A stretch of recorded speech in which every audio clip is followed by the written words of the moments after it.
under the degrees. Sip on me. I'll pour it hot, so hot.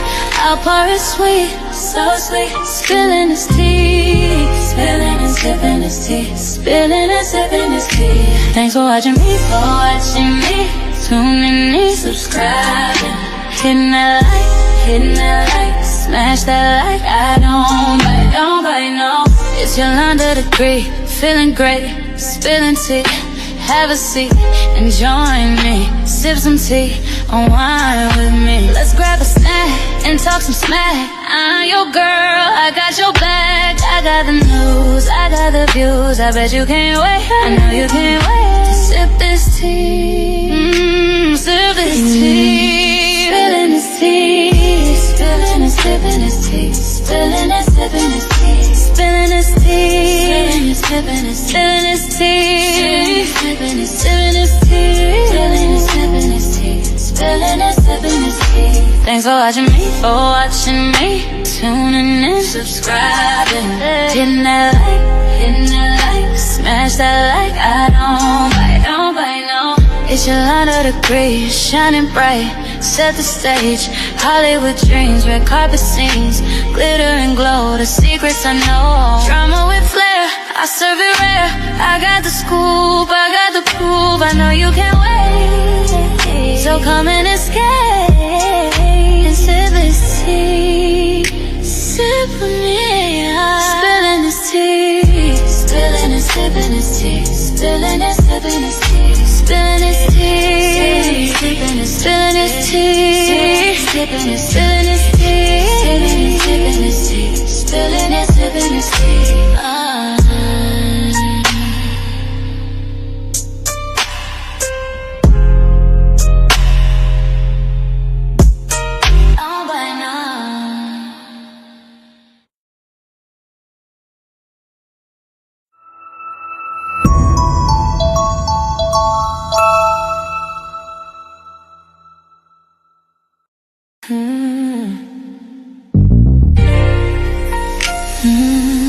It's your under degrees. Sip on me. I'll pour it hot, so hot.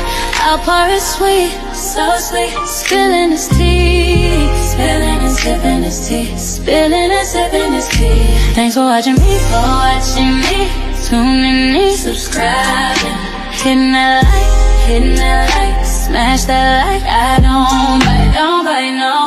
It's your under degree, feeling great, spilling tea. Have a seat and join me. Sip some tea, unwind with me. Let's grab a snack and talk some smack. I'm your girl, I got your back. I got the news, I got the views. I bet you can't wait, I know you can't wait to sip this tea. Sip this tea. Spilling this tea. Spilling and sipping this tea. Spilling and sipping this tea. Spilling this tea. Spilling and sipping this tea. Spilling and sipping this tea. Spilling and sipping this tea. Spilling and sipping this tea. Thanks for watching me, tuning in, subscribing, hitting that like, smash that like. I don't bite, no.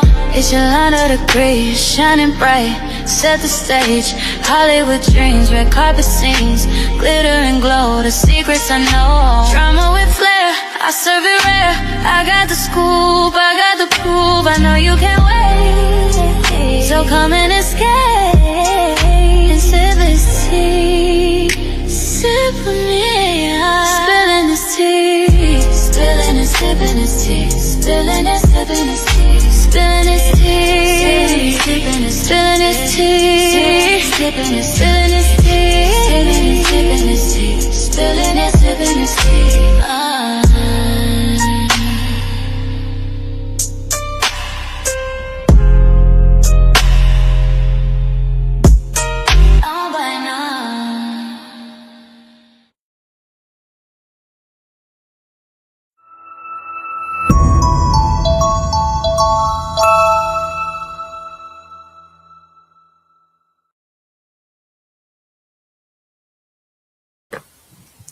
What's up, everybody? I am back with another war update Put a 1 in the chat if you can hear me clear. EJ, how you doing, EJ? Put a 1 in the chat if you can hear me clear. For some reason, my browser didn't play my intro. I couldn't hear it. Let me know if you guys can hear me nice and clear. Okay, cool. Thank you. All right, we got some things to get into. Welcome to my subscribers. If you're new here, welcome. We getting ready to get into another war update. But yeah, okay, good. However, we are also going to get into Melania Trump. Some new details came out. Her friend that was actually deported back to Cuba said that she's telling everything. So Melania Trump is trying to get ahead of her story. That's what that is. But I'm going to allow you guys to be the judge of that tonight. So we're going to talk about the war first, and then we'll get into Melania Trump, and then I'll end it with the war. Okay? So without further ado, I'm going to pull up my screen. Diamond Gang, y'all know the drill. Please hit the like. I don't care about a super chat, super sticker, or a cash app. Just a like. It is free. Thank you. All right, let me pull my screen up. Let's go, Diamond Gang. Let's get into these details. Let's get into what's going on. Of all the people on Trump's team, Donald Trump was the most hawkish when it came to Iran. He decided to go to war on a gut feeling, period, full stop. We did extensive interviews to find out how he made that decision. On February 11th, Benjamin Netanyahu pitched the idea of joint Israel-U.S. strikes against Iran. He lays out a very aggressive campaign to dismantle Iran's weapons systems. And then he also lays out some scenarios for regime change. President Trump listened to this and he said, sounds good to me. But what happened next was actually in some ways more interesting. Overnight, U.S. intelligence analysts very quickly. Pay attention, Diamond Gang. I've been telling you guys this for a very long time. Pay attention if you stay throughout the entire live. I'm going to start with this, and I'm going to end with this tonight. Quickly went to work. The head of the CIA uses one word to describe the assessment of Netanyahu's regime change scenarios: farcical. Within the next few weeks, there were a number of discussions about what might come next.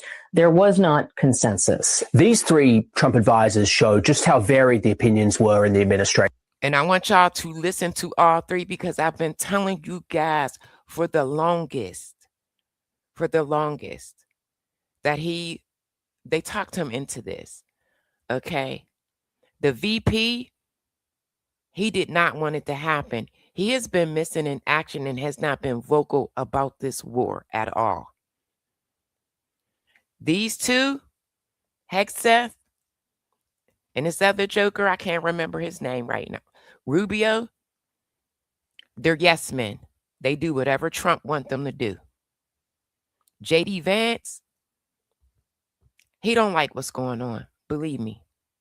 The Secretary of War, Pete Hegseth, thought that this was a really good idea. And it's not a surprise. He was very much chosen for the idea that he believes in flexing U.S. military muscle. Marco Rubio, the Secretary of State, was, I would say, skeptical about a full-scale war, would prefer to continue with a maximum pressure campaign, but was also skeptical that the Iranians would agree to a deal. So he was somewhat ambivalent. The most actively opposed was Vice President J.D. Vance. He laid out various reasons why this could be complicated, from depleted munitions to the position it would leave the U.S. in going forward. That it could lead to regional chaos, that it would break apart his coalition. Many of his voters.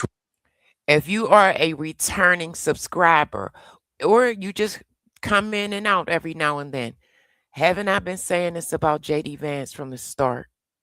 I've been saying this about J.D. Vance from the start. Y'all gonna believe me? Would see that as a betrayal. On February 26th, President Trump had a final go, no-go meeting with his team in the Situation Room. Trump is sitting around the table with his inner circle. It's a very small group. He asked what people thought. And Vance starts by saying, well, I think it's a bad idea, but if you do this, I'll support you. Pete Hegseth remained where he was, believing that Iran was going to have to be dealt with anyway, might as well do it now. And Rubio says, if the goal is regime change, we shouldn't do it. But If the goal is to degrade Iran's capabilities to wage war, their missile program, that's a goal that we can achieve. At the end, when President Trump wanted to go forward, almost everyone deferred to the president's gut instincts. They've watched him survive being indicted, being Remember, Diamond Gang, he said, I just felt it. I felt it in my guts. convicted, being shot. They had seen him beat the odds so many times that it affects how they look at things and what might be doable. And at 3:38 p.m. the next day, Donald Trump ordered the start of the Iran war. Netanyahu comes to the White House. In the scene, Trump is not at the... I've said this plenty of times.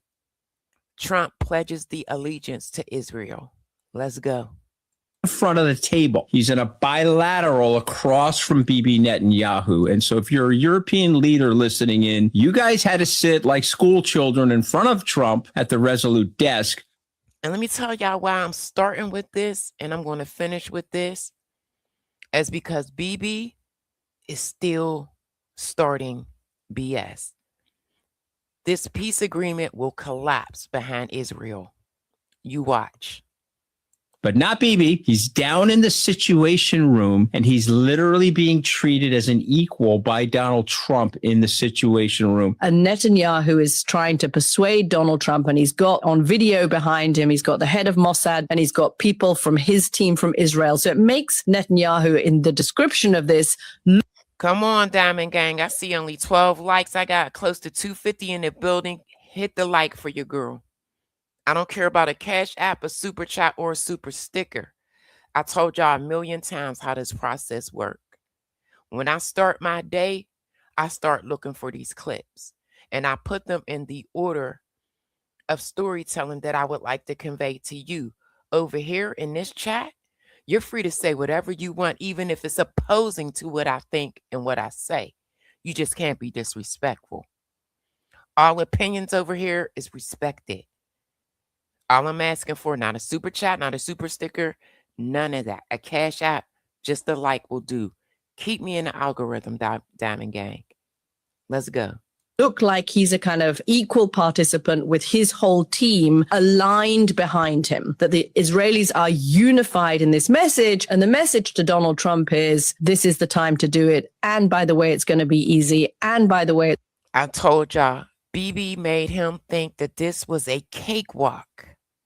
This is what he does. He lies to engage other countries in war. And right now, he wants a civil war. There is territory that Bibi wants to take over. Do y'all hear me? Y'all gonna believe me. Just watch.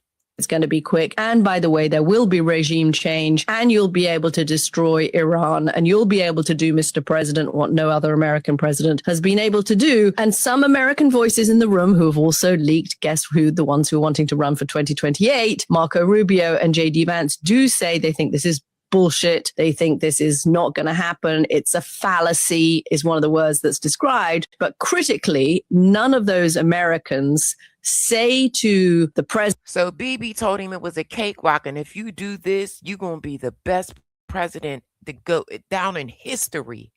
You are going to be that guy. And Trump fell for it.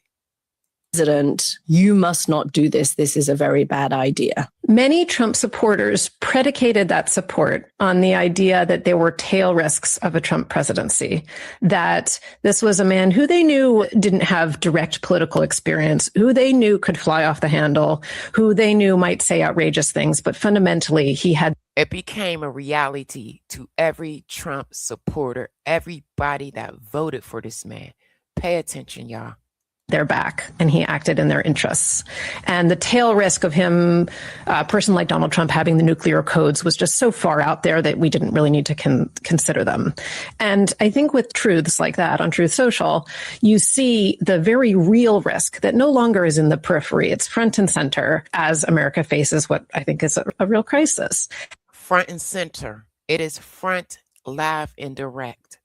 So I think that from the American public's point of view, you no longer can write off or dismiss certain things that Donald Trump always had, we knew as a possibility, but now are very much at the forefront. And just to add, it's not just Trump supporters in America thinking. It's become a reality to a bunch of Trump supporters. Yeah, it's also Trump supporters abroad who were thinking that in some cases. There was this remarkable moment a couple of weeks ago where Donald Trump flew to Miami for a Saudi-sponsored investment conference. And while he was there on the stage giving a speech, he made a joke about how the Saudi crown prince had to kiss his ass. That did not go over well in Saudi Arabia. The country has already been pulled into a war with Iran, pulled into a regional war. And now the president of the United States is for some reason making off-color jokes about the Saudi crown prince at a Saudi investment conference. I think Donald Trump has always had a misconception of the nature of American power. And here you see the ways in which he really has undervalued the core strengths of America as a moral, reliable force on the global stage. And when you have statements like that are made before a global audience or a truth like that is put out on the world stage, it fundamentally undermines the credibility of the White House and American general. That part undermines the credibility of the White House, not even just the White House, us as a whole, as a country. Diamond Gang, I got 23 likes. Come on, y'all. And almost 300 people in the room. Hit the like for me, please, and thank you. As a partner. I think there was a rush into this ceasefire agreement. And so the terms of that ceasefire. This ceasefire is not going to happen. It's not going to happen. The Straits is barely open. Israel keep doing sneaky shit. It's not going to happen. Are not fully set or accepted by all the sides. And we're seeing that playing out with the Lebanon issue. We're seeing that playing out with the Strait of Hormuz and the charging of tolls and all of that. Secondary to that, we have the fact that, the 10-point plan from Iran and the 15-point plan from the U.S. administration are very far apart on a number of issues. And so to achieve any type of compromise on that, you need at least some degree of trust. You need, a guarantor, and none of that really. And there is no trust. There's none between all three. I don't even think that Bibi even trusts Trump at this point. Exists. I mean, the trust is completely negligible, mostly because of the track record of the United States at the negotiation table with Iran over many years, and the conduct of Israel in breaking every kind of ceasefire agreement it's ever joined. For Trump, this is seen as an unmitigated failure. This war. And I want to repeat this: you go in with your allies, and you have two different objectives, and you don't come together as a whole for a plan B or an exit. This is what happens. We got the two different groups of people with different military objectives, different war objectives, different way of thinking. And when you don't come together and plan or a plan B or an exit strategy, this is what happens. Iran has been planning for this day for a long time, for over 47 years. 47 years. So I'm telling you guys, this ceasefire is not going to take place. This weekend is going to be a mess. And then from Netanyahu himself, who is losing, political points back home, this is seen as a failure. And Netanyahu will do Netanyahu things and try to undermine this in any way he can, as he's doing right now in Lebanon. I think one of the things that has guided Iran throughout this war is learning the lessons of the past 2 years. And one of those lessons, the major lesson, was that the caution that Iran displayed in not wanting to go to the war was interpreted not as being, prudent or judicious, or responsible, but as weak, as vulnerable. And that's what led the United States and Israel to carry out not one, but now two wars on Iranian soil. And so, the response to that has been to do the opposite this time, to exact major costs on the United States, on Israel, and on the U.S. allies in the region, and to, and the global economy. And so that's been the kind of Iranian strategy here, which is proving somewhat. And it's working. That strategy is working for them. Successful. Last year, the president assured us that he ended their nuclear ambitions. If he wants to come clean with the American people that he failed to do that, then he has to say that before he launches a war. Democrats at that time said, no, you haven't. And then you haven't. Clearly he hadn't. Yeah. Clearly that he hadn't. So then we needed to go back and take care of it, unless you really think it's okay for Iran to have a nuclear weapon. But again, they don't have a nuclear weapon. They weren't about to get a nuclear weapon. Why do you keep saying they weren't about to go? Steve Witkoff said they had enough fissible material for. And who is Witkoff? He has no military background. None. So because Witkoff said it, it's believable? Yeah, okay. 11 bombs. So are you acknowledging the president lied when he said that I don't know what he did. No one knew what happened at Fordo. Either he didn't know or he was lying. Okay. Which is it? Is that really the point? Whether or not he's stuttering, stumbling, and trying to make excuses. Do y'all know that right now they're trying to force a psych evaluation on the president? They are trying to force a cognitive evaluation on him right now.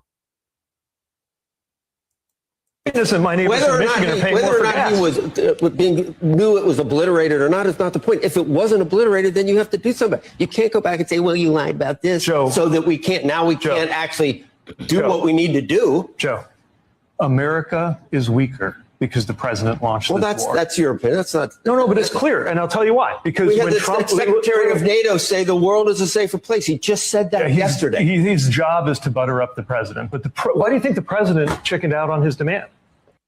Come on, Diamond Gang. I got 260 in the building, 274. Please hit the like. Thank you. Get me to 100 likes. Why do you think the president backed off of his demand? The president backed off of which demand? Unconditional surrender. Right now, instead of unconditional surrender, which was the president's demand just 1 month ago. This is not over yet, number one. Is this unconditional? Let me say shouts out to the Diamond Gang. If you were in here last night, thank you for subscribing to the channel. I hit over 3K subs last night after my live stream. I want to say thanks to all that subscribed to my channel last night. I hit another milestone because of you. I don't know what it's going to end up being. I'll tell you what we've got. If the Strait reopens again and they have no Navy. So the best case scenario is the Strait being open. The Strait was open before he started this. The man's a psychopath. He needs to be. That part, the Straits was open before it even started. They're acting like this is something big. They're acting like this is something big. Stop. Maybe a psychiatrist would have some good ideas about how to stop him. But from a political level, grown-up politicians need to start talking about the truth, not the bullshit, that they're using every day. European politicians, pathetic, one after another, except for Pedro Sanchez. Everyone trying to suck up to Donald Trump. Enough. Trump is. And that's what it is. Too many yes men. This is crazy. Let me tell y'all something. He still was threatening them this morning. He said some crazy shit again online. Let's go, Diamond Gang. Also, because of his mental pathology, speaks like Hitler, operates in this way. So he's without even the veneer of restraint because he doesn't have it psychologically. What president in all of American history has talked about eradicating a culture or civilization? None. I've never heard this type of rhetoric, this type of talk from a president ever. And I'm 53 years old. Like Trump did. What president in all of American history has said, open the fucking Strait, you crazy bastards? That's a president. That's not some jerk on an email chain. Israel is the rogue state here that has desired this war. I don't believe in conspiracy theories at all. But in this case, I believe Israel, Bibi specifically, has something on Trump. And Melania coming out trying to distance herself. He caused this war as a distraction. And now he's going to have to face those Epstein files. That's it. That's all. His day is coming. And encourage this war. And is the most ruthless of all of the countries in the world right now. It comes from a completely twisted ideology that you must kill or be killed. There are a lot of crazy people involved in this in Israel. That right there, KILL or BKILL. That's some street shit. That's how we living, like thugs. That's the U.S. right now. We're running around trying to bully our allies and being thugs. Netanyahu, Ben-Gvir, Smotrich, and many, many others. You see them every day parading in their viciousness, their violence, and Israel's involved in wars across the region. So the Israelification of American policy is a very good phrase. America has its own capacity for viciousness, no doubt. It's killed a lot of people, but the brutality of this definitely has an Israeli feel to it. That part. He's turning us into them. He wants to be a king. He wants to dictate. He wants to bully. And even a provocation to it.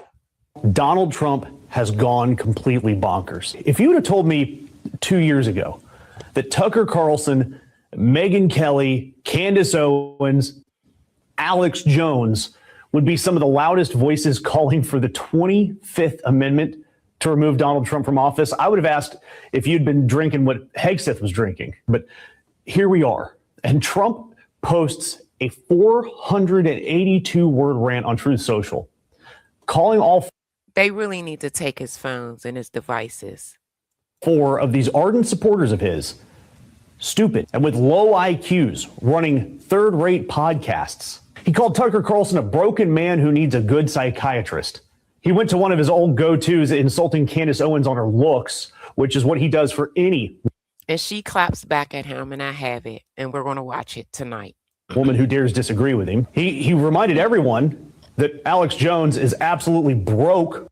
Come on, Diamond Game. I'm at 36 likes. I need y'all to please. It is very important. It keeps me in the algorithm. I have over 400 people. Please hit the like. All I asked for in the beginning is 100 likes. We got 36. Please and thank you. I don't want to keep stopping, begging for likes. I feel like I shouldn't have to do that because that is free. I'm not asking for anything else. Because he was lying about Sandy Hook. And for Megyn Kelly, he brought up the debate question from 2016 like it was yesterday. I mean, he's off his meds. He starts off saying, I know why Tucker Carlson, Megyn Kelly, Candace Owens. Thank you to those who hit the like. And Alex Jones have all been fighting me for years, especially by the fact that they think it's wonderful for Iran, the #1 state sponsor of terror, to have a nuclear weapon. And you got to stop for a second and realize that's the capability that we destroyed over a year ago.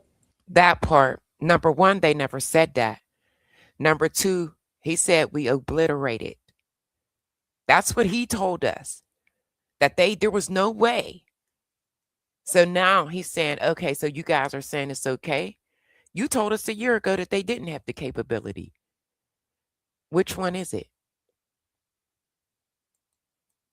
His lies. Iran had no capability of having a nuclear weapon. Trump goes on to say Tucker, Megyn, Candace, and Alex are stupid people. They know it. Their families know it. And this crash out was brought on by his wife getting on for the world to see and speaking about Epstein. This is what this crash out was about. Everyone else knows it too. And they might be, but this is Donald Trump calling them out, calling them nut jobs and troublemakers that will say anything necessary for some free and cheap publicity. He talked about Candace Owens saying that she was uglier than the First Lady of France. He said that Alex Jones says some of the dumbest things and lost his entire fortune, as he should. Who thinks this is okay? If you think this is okay and you think this is cool for his horrendous attack on the family. Sorry, if you think this is okay and you think that this is cool for a president to be doing these type of things. Put a 1 in the chat. Honestly, put a 1 in the chat. If you think this type of thing, what he's doing is okay, put a 1 in the chat. If not, put a 2. I'm not okay with it. Families of Sandy Hook shooting victims. He called them losers. That part. It's not healthy for anyone to hate any one person so much. Here's the thing. It's not even about, when it comes to him, and I don't hate anybody. Do I strongly dislike this man? Absolutely. Absolutely. It's pathetic that this one man is running around with so much hate for other people. I'm going to say this again. It is sad and pathetic for this one man. Mind you, he's the president. To be running around with so much hate for so many people. So you got that you got it twisted. You got that twisted. And said that they always will be. And of course, he had no problem going after the mainstream media either, saying now the fake news CNN, the failing New York Times, and all of the other radical left news organizations are hailing them and giving them positive press for the first time in their lives. It's insane. It is insane that he is attacking the very people who helped get him elected. He says that part. As president, he could get them on his side anytime he wanted to. But when they call, I don't return their calls because I'm too busy on world and country affairs. No, he's too busy posting on social media. That's what he's doing. Really? Running that successful Iranian war? What about the Epstein files? It's done. But at the end of the day, I just feel sorry for him and pray that God touch his heart and soul and free him from the demonic. That part, God touches him and free him of the demonic influences. Right here. That is pathetic for one man to have so much hate in his heart. And he's running this country. But at the end of the day, I just feel sorry for him and pray that God touch his heart and soul and free him from the demonic influences that he's under. I mean, it's just that simple. This is a nightmare. We know the Democrats, the left, are absolutely terrible. But when Trump's calling for wiping out whole civilizations and acting like a supervillain, I have to come out and say I don't support it. It's that simple. So again, Trump's own wife came out at an unannounced press conference today and said the Epstein crimes are real and that she wants the victims to be in front of Congress to cover up the end. That's the opposite of what Trump's saying. Looks to me like she's breaking with Trump because she knows the ship's sinking, has found out the truth. Elon left 8 months ago saying he's in the files to cover up. That part. Elon said that months ago. Saw any evidence of it, but he's acting like he's guilty. We know he's protecting Howard Lutnick, who said he didn't know Epstein to go to the island, and he did.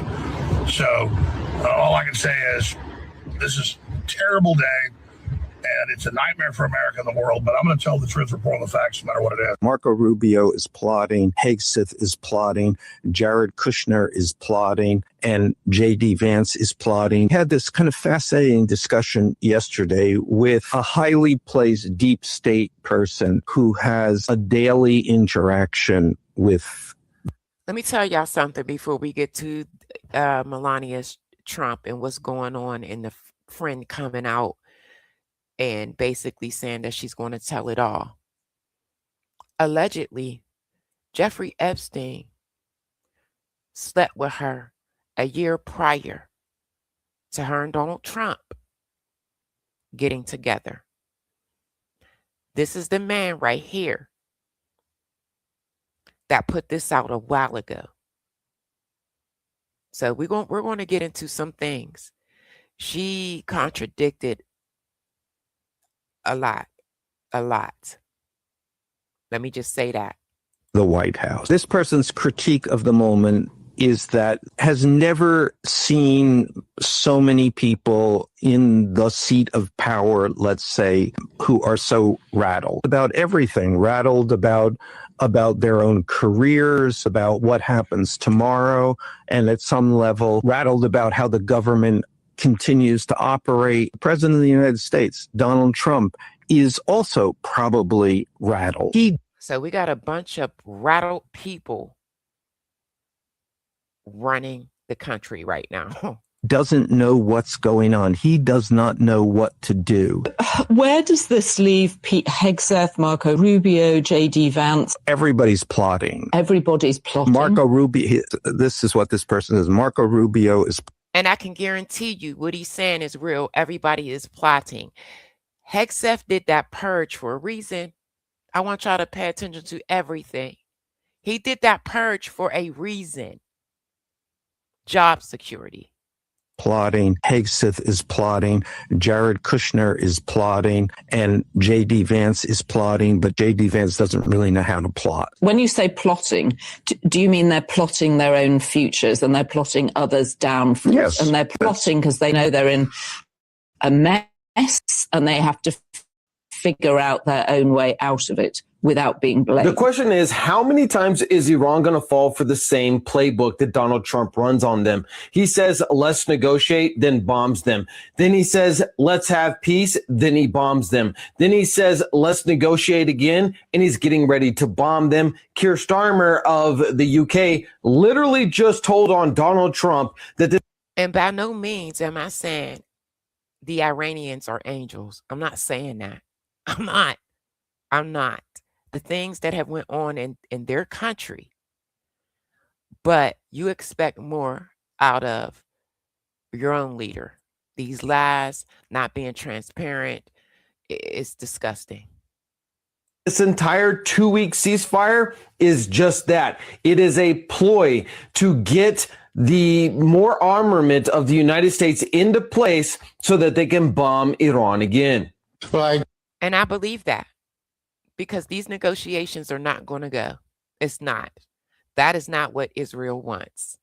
And because Trump pledges the allegiance to Israel, he can't wrangle them in and get a hold of them. So they're going to do what they want to do. Please know that. Come on, y'all. I'm at 67 likes. And I'm showing, okay, close to 5. I had almost 6 in here. Come on, y'all could get me to 100 likes. We got a lot of information to cover, and I do not want to keep begging for no likes. It's free. I had a discussion with President Trump last night. We've been pulling together a coalition of countries, now over 30 countries, working on a political and diplomatic plan, but also looking at military capabilities and actually the logistics of actually moving vessels through the strait. So that was. Do y'all hear this? I'm telling you guys, they are preparing for a massive escalation. Trust me. Trust me. The focus of the discussion last night. So do not be surprised. I said it right here on the Daily Rumble. Within a week, 2 weeks max, the United States will be bombing Tehran again. But this time, they'll be bringing some friends because that's what this entire ceasefire is about. Getting more people on board to annihilate Iran. This is perhaps Trump's most unhinged, most scary. Now, this is a post he made today. Diamond Gang, New World Order. Let's go. Post yet. And it's because he's referring to the aims in Project 2025 nearly being complete. He's talking about a complete global reset, a reset of all our economic policies. He said today, world's most powerful reset. Our global policies, our foreign policies, our politics, how we do things, and a major rise to nationalism. It requires, however, the destruction of the global world order as we've known it our entire lives. And this is what we're seeing. This is why we have so much chaos going on in the world now. And it was described that we would be feeling what they call short-term pain, extreme short-term pain, expected to be short-term. They don't know. In exchange for... This is Trump's plans. Are y'all ready? Are y'all ready? Get ready. Long-term prosperity afterwards. But where does that leave everyday Americans? Where does that leave us? Who is going Some of us will be homeless by the time he's out of office. to feel the gains later? And what is the pain going to be? What is the cost going to be? And right now, the costs are severe, and the costs are resulting in American service members' lives. This cannot be tolerated. This has to end. One man does not get to make that decision. We have breaking news right now. Congress is Now, this is in regards to Congress trying to get him a cognitive test. He needs one. asking the White House for a cognitive exam of President Donald Trump. House Judiciary member Jamie Raskin, the ranking member on the committee, has formally requested that the United States president submit to a cognitive examination. Quote, experts have repeatedly warned that the president has been exhibiting signs consistent with dementia and cognitive decline. And in recent days, the country has watched. So are y'all cool with someone with dementia running the country? Are y'all cool with that? Remember, I think it was almost 2 months ago, the governor of California, he teased him about being dyslexic. That was disgusting. It was. That doesn't mean that you're dumb because you're dyslexic. And that's what he said. He says the most ignorant, just dumb shit out of his mouth. President Trump's public statements and outbursts turn increasingly incoherent, deranged, and threatening. Here's what Congressman Raskin asks of the White House physician: conduct a comprehensive neurophysical assessment of the president, including a formal cognitive screening instrument, and publicly release the results. Provide a detailed report on the president's current mental and physical health status, including any medications he is currently taking and their potential cognitive side effects, and making him available under oath. What's fake? What's fake? Put it in the chat, Tim. Put it in the chat. What's fake? What's fake? Right. And he made fun of Biden for having dementia. The doctor that does the cognitive exam with members of Congress of the results of the assessment by April 24th, 2016, in 2 weeks. Spread the word. Follow for more. Breaking news as Democratic Congressman Jamie Raskin has formally requested a comprehensive cognitive test on President Trump after his wild remarks from over the weekend. This appears to be part of a broader push to build a case for invoking the 25th Amendment, which would allow for the removal. Didn't I tell you guys this wasn't going to go away? And he thought that it would by doing a ceasefire. They were trying to evoke either the 25th Amendment or get him impeached. I told y'all this. I said they're going to give him hell. This is not going to go away just because he called a ceasefire and lied on the Iranians, saying that they were begging for it. Of a president who is deemed unable to discharge the powers of the president. Raskin sent a letter to White House physician Sean Barbabella requesting this cognitive exam. Raskin insisted that he... So if he's healthy, he shouldn't have no problem taking it, right? Hey, I'm healthy. I'll take it, pass, and we can move on, right?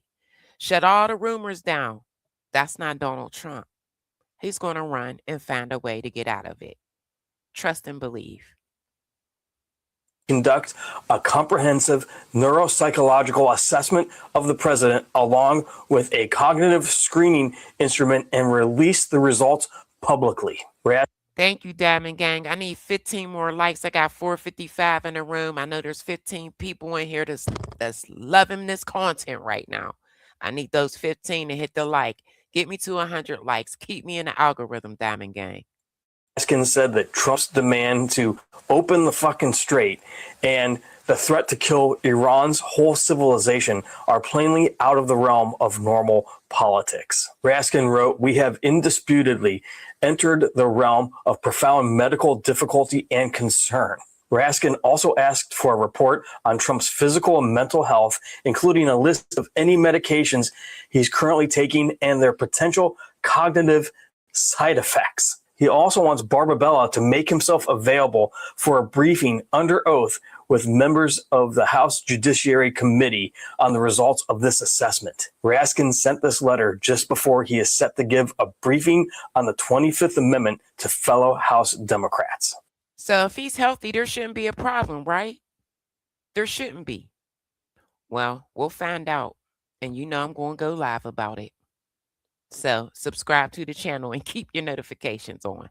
Now, will this actually happen or go anywhere? Probably not. The White House is unlikely to comply with this. Trump will likely deny this, but you never know. Maybe he will go through with it. I'm not sure which is scarier, the fact that Trump might be cognitively impaired, or if he's found to have passed all these exams, that he was doing these actions of sound mind. Let me know what you think about this. That part. Now, that would be scary. And I'll see you back here for the 411. Vladimir Putin just sent the United States and Israel a warning, as Iran's parliament speaker is now saying that time is running out to make a deal. Here's what Putin had to say. Russia, Iran's buddies. Remember, Diamond Gang, they were helping them with intelligence and drones. Okay, so let's listen to what Trump's buddy Putin had to say. In a multipolar world, there will be no hegemons. This basically means in a world where there are multiple different superpowers, no one country gets to act like a ruler. And at the same time, Iran's parliament speaker... So he's basically telling Bibi and Trump, because that's basically what they're trying to do, especially Bibi, trying to start the civil war. Nah, ain't no one person going to rule this world, okay? Made this post right here referencing the 10-point plan, saying that time is running out to make a ceasefire deal. Trump's not having a good night at all, because in addition to everything else, Melania Trump decided to give a public statement without Trump's knowledge about Epstein. She directly contradicts Trump's DOJ and says that Epstein was not alone, and even urges Congress to act and hold public hearings to allow Epstein's victims to testify under oath. After all of this happened, Trump went on a rage-posting spree on Truth Social, saying things like Iran better not be charging fees to tankers going through the Strait of Hormuz. And now that is why I think he has dementia, because you're saying they shouldn't be, they better not be charging. They've been, and you knew this. That was part of the plan to cease fire. They've been charging $2 million for each ship for almost 2 weeks. For him to act surprised, is it another one of his lies, or did he forget? That's what I want to know. Was it one of his lies, or did he forget? A lie to save face? And if they are, they better stop now. He also posted a very disturbing video that shows a woman getting her life taken by a man with a hammer, and he claims in this giant... He put this on Truth Social. This man beating this woman. Like, who does this type of shit? Caption that Joe Biden let this criminal illegal alien into our country, and they're from Haiti. The walls seem to be closing in around Trump right now. His wife went behind his back and talked about Epstein. His best friend sent him a warning, and Iran's parliament speaker saying that time is running out. So he literally put a video up of a Haitian man beating his wife with a hammer. This is sick. Just like he put the Obamas in monkey suits. Y'all cool with this? It's 2026. It's worth remembering it is an absolutely vital waterway to global oil and gas supplies, and it was supposed to have been fully reopened as part of this ceasefire, but only 7 ships passed through yesterday. President Trump accusing Iran of doing a very poor job, quotes, dishonorable. And guess why they're doing a poor job? Because his buddy, Bibi, keeps bombing after he agreed to a ceasefire yesterday. Some would say, of allowing oil to go through that strait. The president also adding, this is not the agreement we had. There are also potentially deal-breaking differences between US and Iranian positions ahead of talks, not least over the issue of nuclear enrichment. Despite this huge pressure the agreement's under, President Trump expressing optimism, but without significant compromise, it's hard to see how a lasting deal can be struck. Look, we're looking. Thank you, Diamond Gang. I am at 100 likes. I appreciate everyone that hit that like button for your girl. Let's go. Looking forward to the negotiation. I think it's going to be positive. We'll, of course, see. As the President of the United States said, if the Iranians are willing to negotiate in good faith, we're certainly willing to extend the open hand. If they're going to try to play us, then they're going to find that the negotiating team is not that receptive. So, but here's the thing. They keep saying that they are slow at negotiations. The reason is because they don't trust us. They don't. So I'm hoping this guy right here make a difference, because those other two, Kushner and Witkoff, they don't trust them. They don't.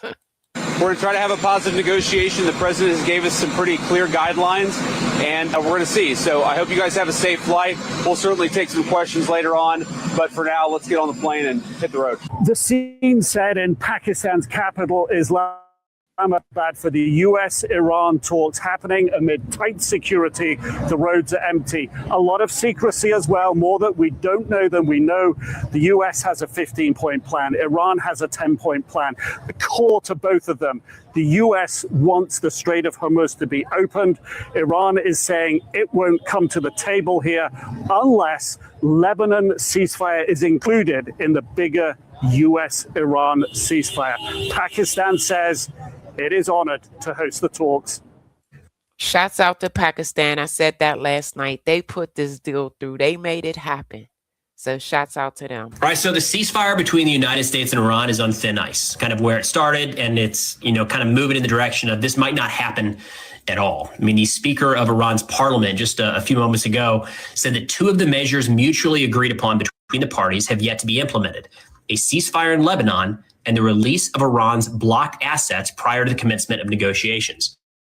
So digging into those a little bit, first off, Vice President Vance is leading the U.S. delegation. They've already departed the United States for Pakistan. The Iranian delegation is a shorter flight. So they don't have- Listen, Diamond Gang, it has come to light that we paid Iran to sit down and talk.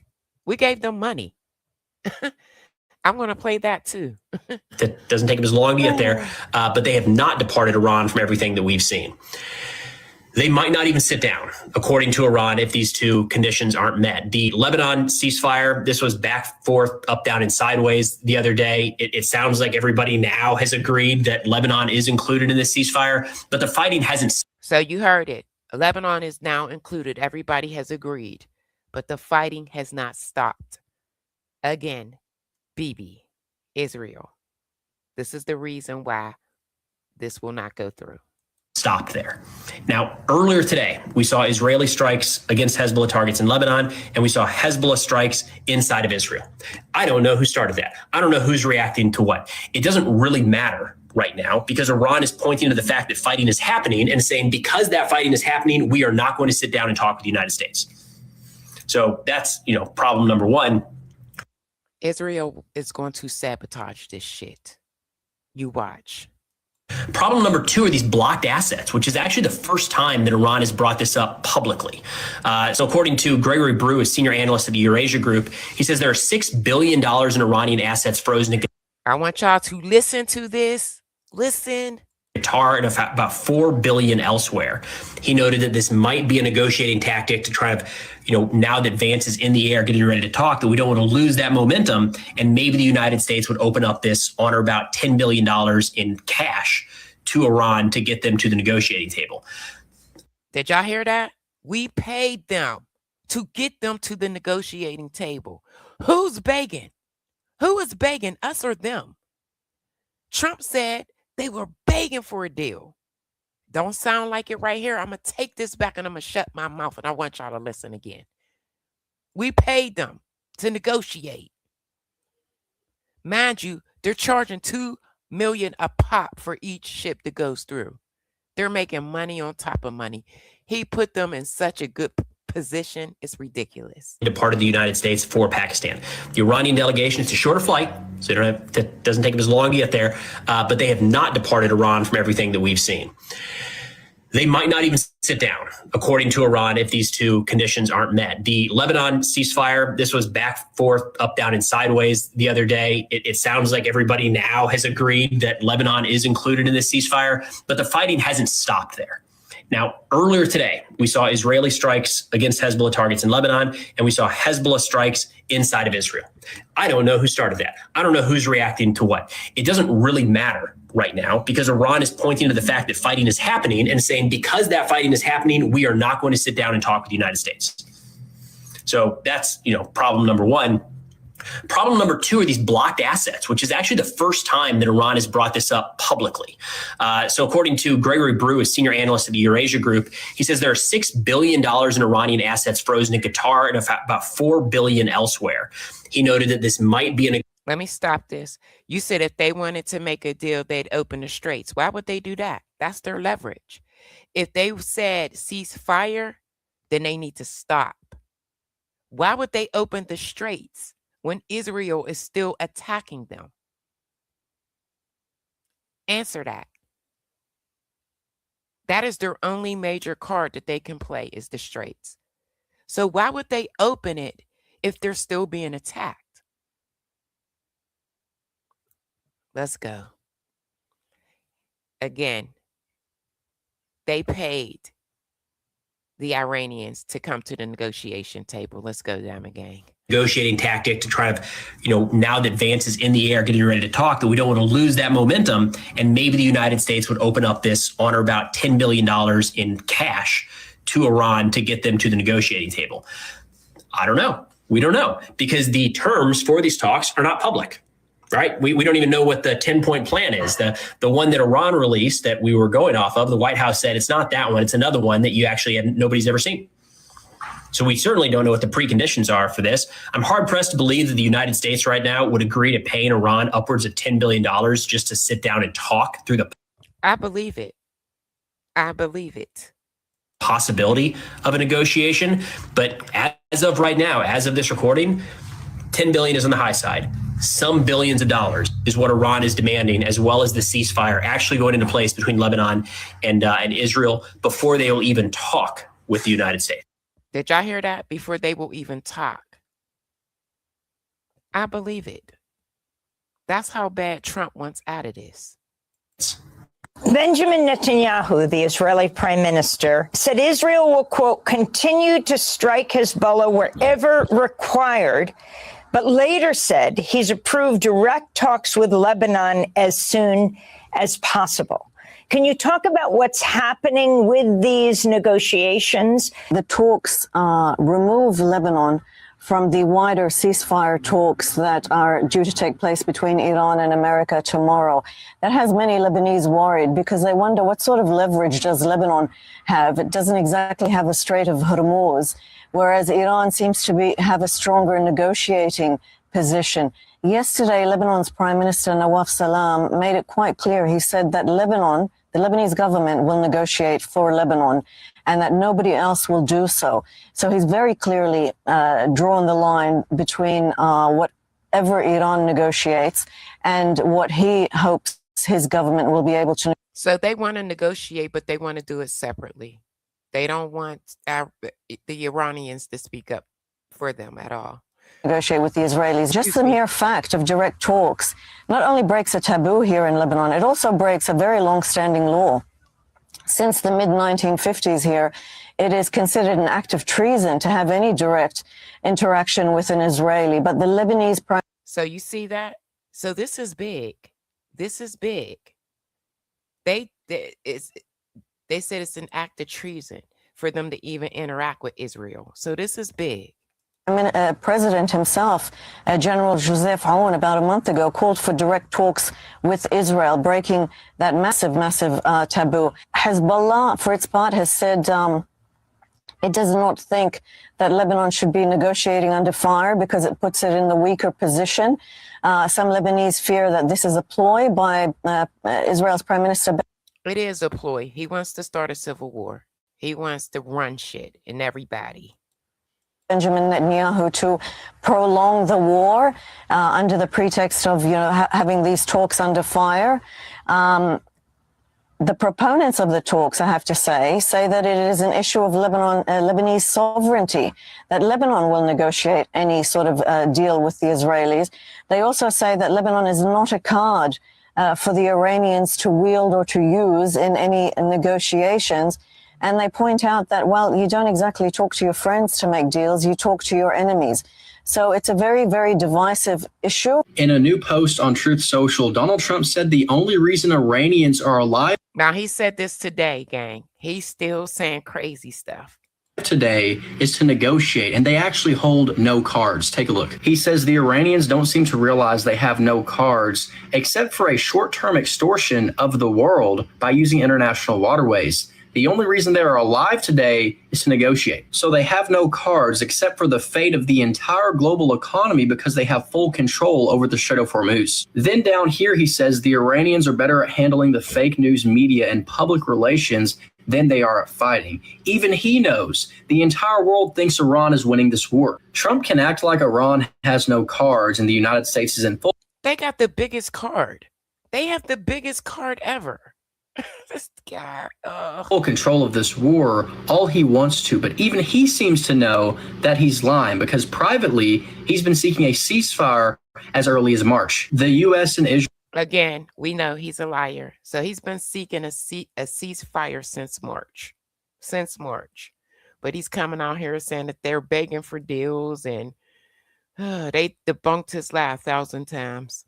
Israel have achieved none of their objectives in this war at all. Iran's regime has not fallen. They have a more radical leader now. We didn't destroy their ballistic missile program. They're still going to build nukes, and they have full control over the Strait of Hormuz.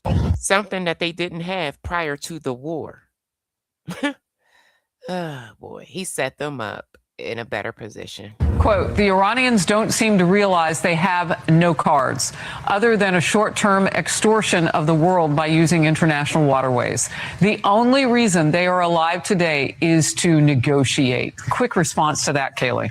Yeah, he's clearly showing that he is willing to use hard power. And that is what makes this president different. You look at Joe Biden before him, soft power. What Iran saw was an unfortunate withdrawal from Afghanistan that was disastrous. What they see when they look at this president is someone who's saying hard power is not off the table here. I'm willing to use it, and I'm using it for leverage now. And as you pointed out, Israel has committed another massacre this morning in Lebanon, in Nabatea, except this time they didn't strike a Hezbollah location. So again, Israel went and did some dumb shit. They struck a Lebanese government building. The official Lebanese government, the same government that they said they wanted to have direct talks with, negotiate a ceasefire deal with. 24 hours ago, they said they wanted to normalize relations with Lebanon. I guess the message here is normalize or we will kill you. Israeli airstrikes targeted a state security office, killing 12 state security personnel. State security in Lebanon refers to their formal intelligence and internal security apparatus. Think of it like the Lebanese CIA. Their roles are intelligence gathering and protecting state institutions. They monitor outside threats. They monitor military activity, espionage activity to protect government officials.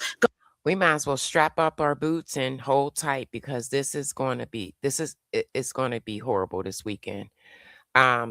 I doubt very seriously if there's an agreement made, we'll probably be right back at war within maybe a week or so. Government buildings, sensitive information. And I shouldn't have to tell you why it is so incredibly alarming that this particular group of government officials was targeted leading up to direct talks. Striking this group of government officials doesn't just knock out Lebanon's security apparatus. It disrupts the state's ability to safely engage in discussions, especially considering Israel and Bibi is doing everything divisive for this not to happen. This is crazy. The U.S. have a history of targeting and killing negotiators. If you target the people responsible for intelligence and protections, you are directly targeting the negotiation process itself, opening the door for political assassinations. This attack is so incredibly important. It is not just a strike on state sovereignty or a weakening or a humiliation of the Lebanese government. Israel is laying the groundwork for murdering Lebanese government officials the same way that they did in Iran. This is what happens when you go to war. Two different objectives and no plan B or exit strategy. Again, we went for different reasons and Israel is in this for different reasons. The same way that they did in Palestine. A new report has revealed that Donald Trump changed his mind about including Lebanon in the ceasefire agreement after a phone call with Benjamin Netanyahu. Shortly after Netanyahu publicly vowed to keep striking Lebanon, Bibi runs Trump. Bibi runs this man. Trump called him and practically begged him to stop doing this to prevent the ceasefire from collapsing. That same day, Israel carried out the largest bombing campaign in Lebanon since the start of the war, and the day after that, they continued doing it. Following the phone call with Netanyahu, Trump confirmed that Lebanon was excluded from the 2-week truce because of the presence of Hezbollah. This comes after it was discovered that Netanyahu was the one who convinced Trump to start this war in the first place during a secret meeting. He claimed that Iran's missile program will be quickly neutralized and the Strait of Hormuz remain. And we went over this in the beginning of the live. He pumped him up and made him believe that he was going to go down in history for this as the best president ever. Open. He played him a video montage of potential new leaders, and Trump responded by saying, "Sounds good to me." However, many of his top advisors warned him against this plan, such as J.D. Vance, the CIA director, Marco Rubio, and the Joint Chiefs of Staff. Listen, J.D. Vance was not on board. Rubio said, if we're going in for regime change, then it's a no. President of the United States is obeying the commands of a foreign leader instead of the CIA director. There's a serious problem. So the ceasefire, I'd say, is looking very fragile. And then there's the question of Lebanon that the vice president has said that was never on the agenda. The Iranians insist it was on the agenda. I mean, the problem is they're not talking. Diamond Gang, in a minute, we're getting ready to get into Melania Trump and this Epstein mess. It is a mess. Her friend came out on social media. She's telling it all. So Melania Trump is trying to get ahead of this story. To each other, they're going through these intermediaries. I'm told that it's not even clear who's talking for the Iranians in this process. The Pakistanis and the Chinese are kind of shuttling backwards and forwards to find somebody to talk on behalf of the Iranians. So I think it's kind of a mess. And even if it's not a mess, I'm not sure how much of a win this looks like for the Americans unless they get that uranium out, in which case we'll be telling a different story. I think it's too soon to say it's failed already. What do you think? Well, I mean, the fact that the markets think it has not failed sends a message to me that it hasn't failed yet. It's shaky and it's fragile. It's kind of how I feel this morning after not enough sleep. Okay, well, actually, how I feel after this last week. Trump has been cucked, as the kids would say. Now, I know, I apologize. I know a lot of you don't like that. Okay, Diamond Gang, I'm at 113. Get me to 150 likes, 150 likes. We halfway through this live stream. Term. But as people speak today, it is really kind of the best way to describe what we have going on. Iran has posted an AI video of Donald Trump walking off of Air Force One, holding the white flag of surrender.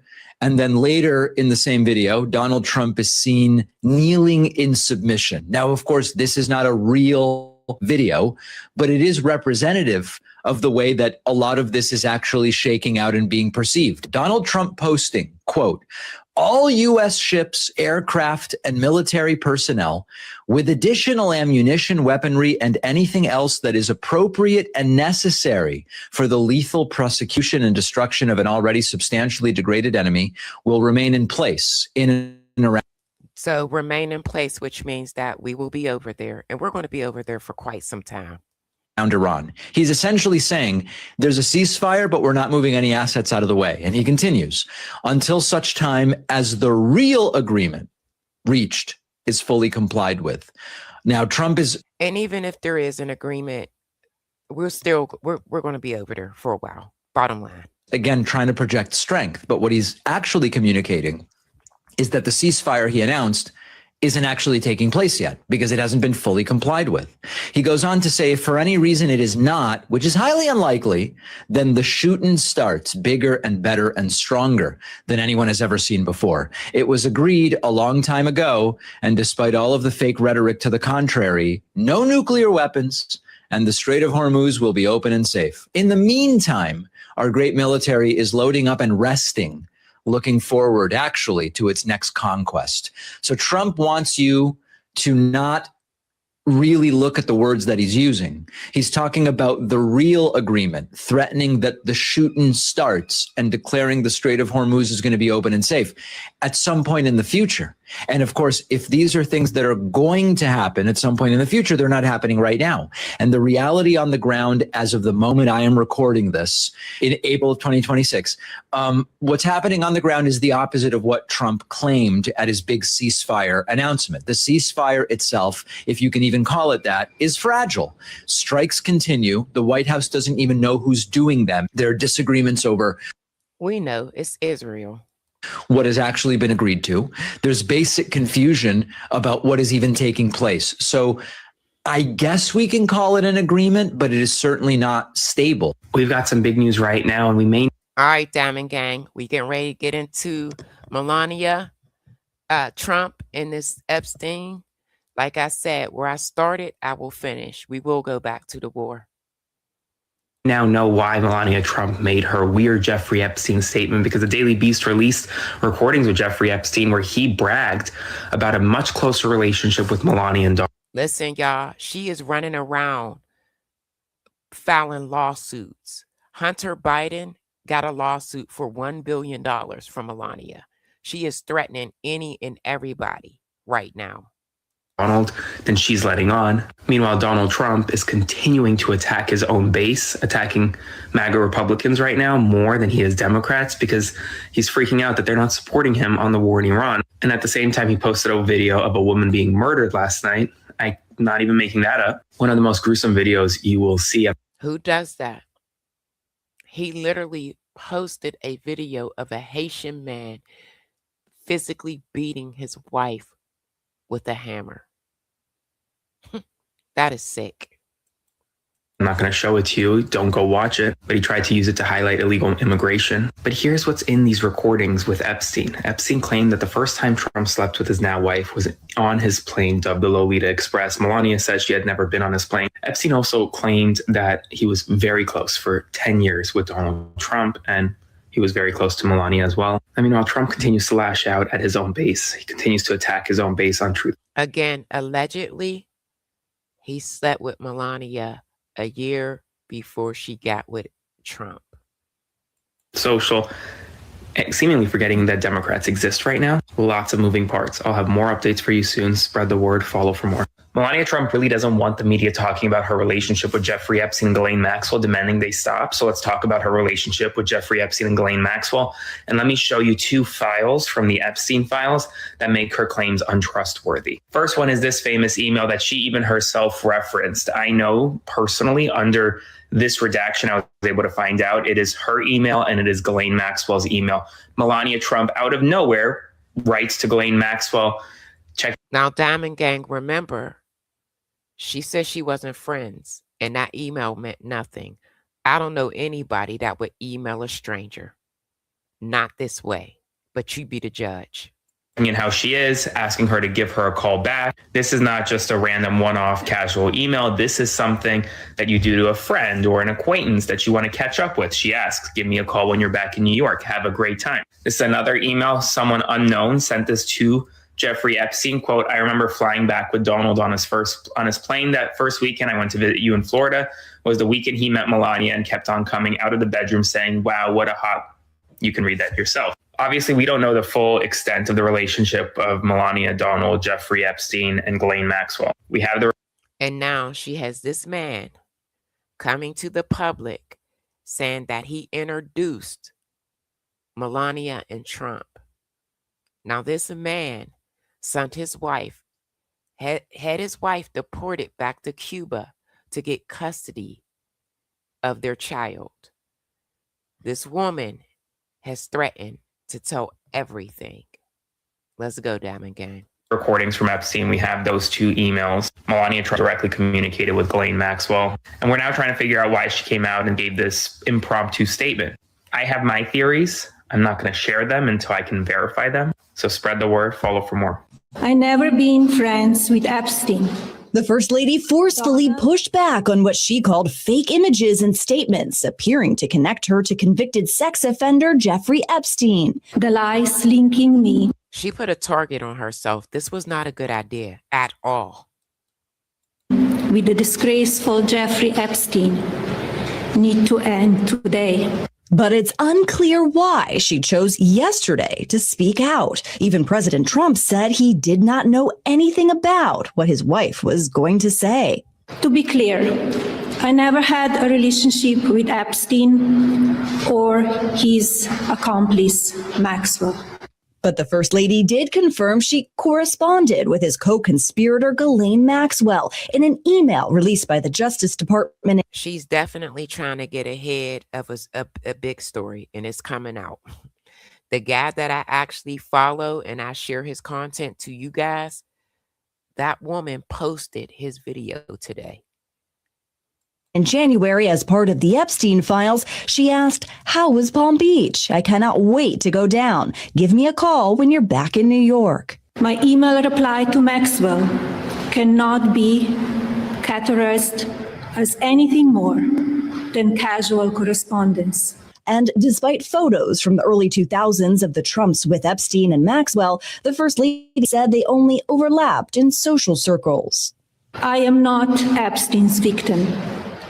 Epstein did not introduce me. This is not true, and I'm going to show you guys the proof tonight. To Donald Trump. The president's former attorney general Pam Bondi is refusing to appear next week to testify on Capitol Hill about the Epstein investigation. In February, Bondi refused to face Epstein survivors at a hearing. Now the first Diamond Gang, she still has hope that she's going to still have this close relationship and become someone else bigger. She picked a side. It's Trump's side again. First Lady says they should have a chance to tell their story to Congress. Give these victims their opportunity to testify under oath in front of Congress with the power of sworn testimony. Each and every woman should have her day to tell her story in public. Now, the First Lady's office would not say whether this was in response to any particular allegation or an upcoming report. Instead, they pointed us to a statement from a senior advisor that said, "Enough is enough.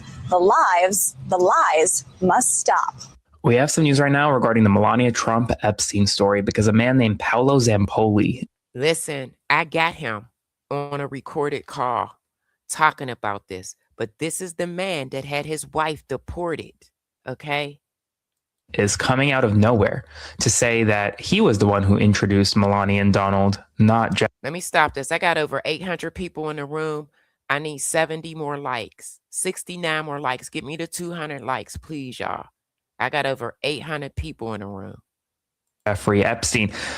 After Melania Trump gave her very odd Epstein statement out of nowhere yesterday, Paolo Zampoli, who happens to be a Trump administration official, special representative at the moment, came out, called Sky News out of nowhere and said, no, Melania's right. I'm going to back her up. I introduced the two of them, not Jeffrey Epstein. But here's where things get weirder. The New York Times recently reported that Paolo Zampoli, who is a Trump official, called ICE to detain his ex-girlfriend. His ex-girlfriend, Amanda Ungaro, Brazilian model, was detained by ICE in Miami. Ungaro also happens to be the mother of Zampoli's child. And he seemingly... All right, so y'all get what's going on. He had his wife, his girlfriend, deported. This is the one that's threatening to tell everything on Melania. I need y'all to hit the like. I got so much stuff to cover on this. I watched this for hours and hours and hours today to get every update to bring it to y'all. According to the New York Times, used his leverage as a Trump official to call and get a hold of ICE so that he can get custody of his son. And now he's the person trying to back up Melania Trump's claims about her relationship or lack thereof with Epstein and whether or not Epstein introduced the two of them, or now it was Zampoli. The plot is thickening. Got to continue tracking this down. I won't stop. Spread the word. Follow for more. We are getting some insights now as to why Melania may have held her press conference yesterday talking about Epstein and denying her close relationship with Epstein and Ghislaine Maxwell. And boy, guys, this is a doozy. And if this is true, some major shit is going to hit the fan here. This guy right here, the woman that was deported back to Cuba, she posted this video. It's a 3-part video. My second video got all 3 parts, including this part again. She reposted his video and said she's telling it all. He then did another video saying, save her at all costs. This is how ugly this is going to get, y'all. Believe me when I say this, something's big is about to happen. Here really soon. Melania was probably just trying to get ahead of it, but here it is. She was best friends for around 20 years with this woman named Amanda Ungaro. Best friends. Bingo. There she is. The model right there. I need y'all to hit the like, please, for this. Hit the like. I need y'all to. That's the best friend on the screen. She was friends with this lady for over 20 freaking years. That's the one that was deported so that her boyfriend could keep the child. I don't know if it's a girl or boy, but he then comes to the internet and lie and say he was the one who introduced Donald Trump and Melania. That is a lie. There is recordings of Jeffrey Epstein stating that he'd been friends with Donald Trump for over 10 years. He slept with Melania allegedly a year prior to them meeting. So let's go, Diamond Gang. Let's go. She was together with Paolo Zampolli. You probably recognize that name. Zampolli currently serves as the U.S. Special Envoy for Global Partnerships, whatever the hell that is. But he's a close friend of Trump's. But here's where it gets juicy. Zampolli is famous for being the founder of ID Models. He ran a modeling. Thanks, Diamond Gang. I knew y'all had it in y'all. Hit that like. I need 30 more. I love y'all. Thank you. Let's go. Agency. Starting to sound familiar now. And he famously, supposedly introduced Melania to Trump back in 1998. Now, Zampolli and Ungaro had a child together, and they were never married, but they were having a bitter custody battle over this child. And Zampolli notified ICE of her detention for fraud charges, and she was sitting in jail, and he had ICE come in and detain her and deport her back to Brazil. She came here as a Brazilian model and met Zampolli when she was 17 years. He rotten. She was 17 years old. 17 years old. So now Amanda Ungaro is bitter and pissed off and is going scorched earth and is threatening legal action and threatening to reveal everything. Let me repeat what I said earlier. Amanda Ungaro was best. Let me pause it. There she go right there.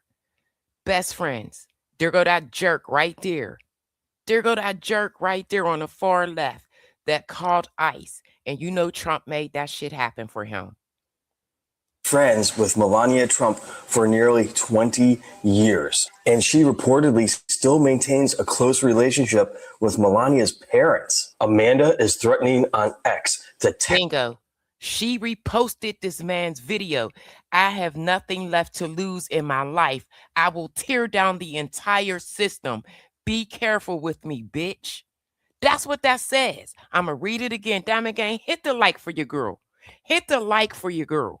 She said, I have nothing left to lose in my life. I will tear down the entire system. Be careful with me, bitch. When I tell y'all this shit is getting ready to get ugly, it's going to get ugly. She's known that woman for over 20 years and is still have a relationship with Melania's parents and has threatened to tell everything about Jeffrey Epstein. That jerk had her deported. She reposted this man's video today. I can't wait to get to my second video, y'all. Stay in here. I got over 8 in the room. I need y'all to stay in here. Let's go. Tear down the entire corrupt system and go full scorched earth on Trump and Melania. That's what. Grab your popcorn, everyone. I ain't see that second part. Let me go back to the second part of that email. I mean, that message. Friends with Melania Trump for nearly 20 years. And she reportedly still maintains a close relationship with Melania's parents. Amanda is threatening on X to tear down the entire corrupt system and go full scorch. She said, maybe you should be afraid of what I know of you. No, wait. Maybe you should be afraid of what I know of who you are and who your husband is. So she not only threatened Melania, she threatened Donald Trump too. So this shit's getting ready to hit the fan. Earth on Trump and Melania. Grab your popcorn, everyone. We're in for a ride here. There's more going on here than simply a woman hurt by unfair and unreasonable accusations. Is it possible it's about the marriage and what she's beginning to do? And just thought, it's too much. I'm going to be damaged by being alongside this man. Now I'm going to let y'all hear what everybody else thinks, but I'm sticking to this story right here because I'm going to come back to this story. Let's go. She's not shy about defending herself. I think to me, the dynamic that is interesting to look at here is that between Donald and Melania. And Donald is his absence. This is a pattern through. See, people wasn't digging like I was digging. I was digging, and I was on the internet all day. They're thinking that the marriage is over. No. This girlfriend get ready to tell it all. Throughout his life, when those close to him are in deep trouble or are publicly apologizing for something, he stays clear of that. Is he going to jettison her at this late date? Hard to imagine, at least while he's still in the White House. What about if she's going to jettison him? Because she... Listen, Diamond Gang, don't give my mods a hard time. If you're being disrespectful, if you don't like what's going on, just exit. That's it. There's billions of people on YouTube, billions of live streams going on. Don't be disrespectful to nobody in the chat. You could be as free as you want to be over here. You just can't be disrespectful. You could put opposing opinions. If you don't agree with what I'm saying, I'm cool with all of that. Just don't be disrespectful. We are all grown. I'm telling my mods, snipe them on sight. Don't even give them a second chance. Let's go. If she wanted out of that marriage, she'd have to do it very carefully indeed, wouldn't she? Well, I think we've learned by now, I think we have plenty of evidence that whatever the ties are between them, and I think some of them are real emotional bonds, and some of them are financial ties and financial dependence, and whatever those are, they've kept her in through far worse than this. Ladies and gentlemen. Now listen, y'all, she literally is suing Biden. I said Biden, Hunter Biden for what? $1 billion, $1 billion lawsuit. And listen to what he say. This is why she's suing him. This lady. Day of presidential litigation has arrived. It's lawsuit time. In my hand is a legal demand letter addressed to Mr. Hunter Biden. So she's suing Channel 5 and Hunter Biden. Like, Melania, you need to stop, girl. There's too much evidence. From the First Lady of the United States, demanding a retraction of Channel 5's video called Hunter Biden Returns, in which Mr. Biden here makes some speculative comments about the relationship between Jeffrey Epstein, Melania Trump, and Donald Trump. Okay, well, they knew each other well. They spent an enormous time together. According to his biographer, is that Jeffrey Epstein introduced Melania. That's how Melania and the First Lady and the president met. Really? Yeah. Epstein made the intro. Yeah, according to Michael Wolff. Yeah. And that's who I got. I got a video of Michael Wolff. That is the reporter that Donald Trump hates, and he always says that he's trying to ruin his life. Michael Wolff wrote a book, okay? He was cool with Jeffrey Epstein. Michael Wolff. So we're going to look at that video as well. Michael Wolff is the one who brought out that Melania Trump, and I got to say allegedly, slept with Jeffrey Epstein a year prior to introducing Trump to Melania. Let's go, Diamond Gang. So I only can go by what people are saying, and I don't know. He didn't make these claims out of nowhere. They come from another journalist named Michael Wolff, who is a biographer that actually spoke to Jeffrey Epstein. But now here we are, and I've got $1 billion. That came directly out of Jeffrey Epstein's mouth to that reporter. She need to stop. Let them release the full files. Document in my hands because Mrs. Trump is seeking $1 billion in damages if we don't take the video down and if Hunter here doesn't issue a formal apology to Mrs. Trump. So now we're here maybe to give you the platform to apologize to the First Lady for your statements that you made about her possible connection to Jeffrey Epstein. Fuck that. That's not going to happen. Who else is sticking up for us? What else is being done? Pam Bondi, couldn't even look at us. Todd Blanche is saying, oh, there's no files here. There's nothing to look at, nothing to investigate. Nothing has worked for the last 9 months. This is the first person that I see that. Now, she is a Jeffrey Epstein survivor, okay?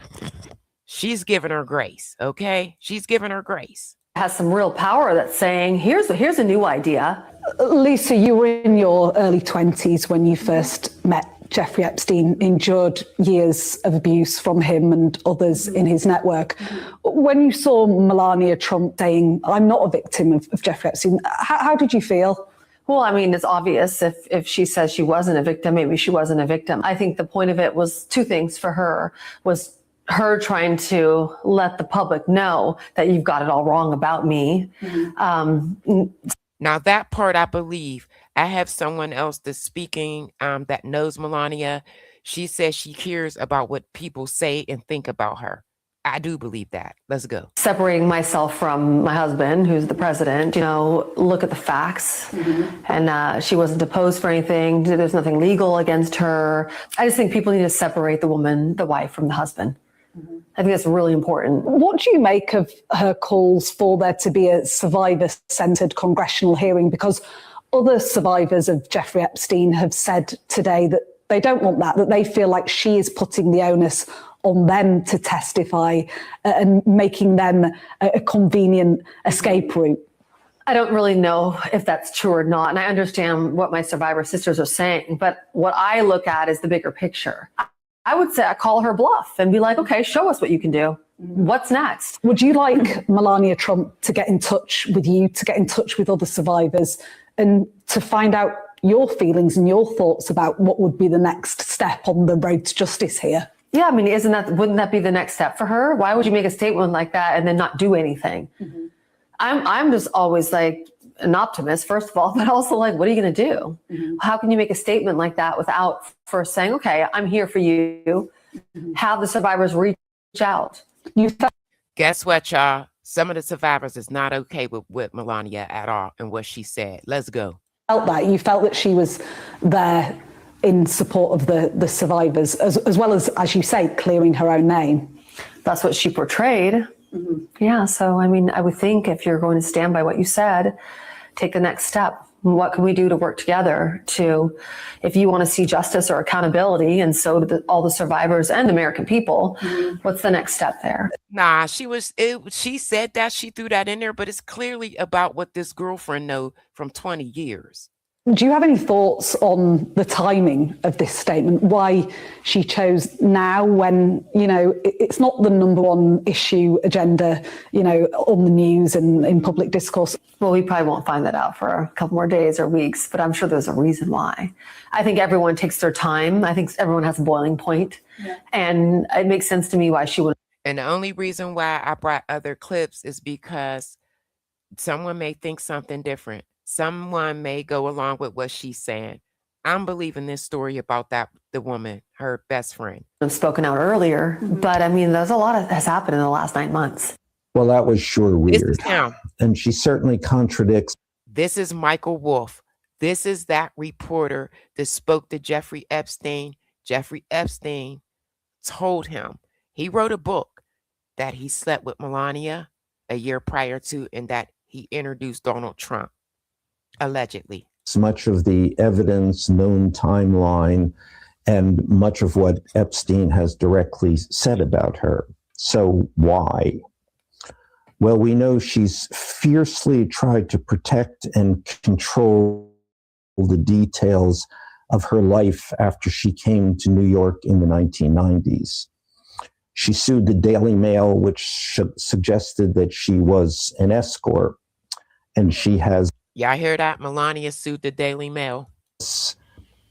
Issued almost on an industrial scale, threatening letters to almost anybody who connects her with Epstein, even though we've all seen the pictures connecting her with Epstein. So why now? We know that she's unhappy about my lawsuit against her. Y'all hear that? So he's suing Melania. Let's go, Diamond Gang. Hit the like. I'm telling you, I was digging for stuff for y'all. I need 3 more likes to get to 200. Let's go. Probably even more so unhappy with her lawyers who have gotten her into a legal situation that she can't control because I am suing her. The lawsuit is now in front of a federal judge, and we are waiting for a decision on their bid to have the case dismissed, which we don't think has a chance. But is this an effort to influence the judge? It's a Trump judge, by the way, or intimidate the judge?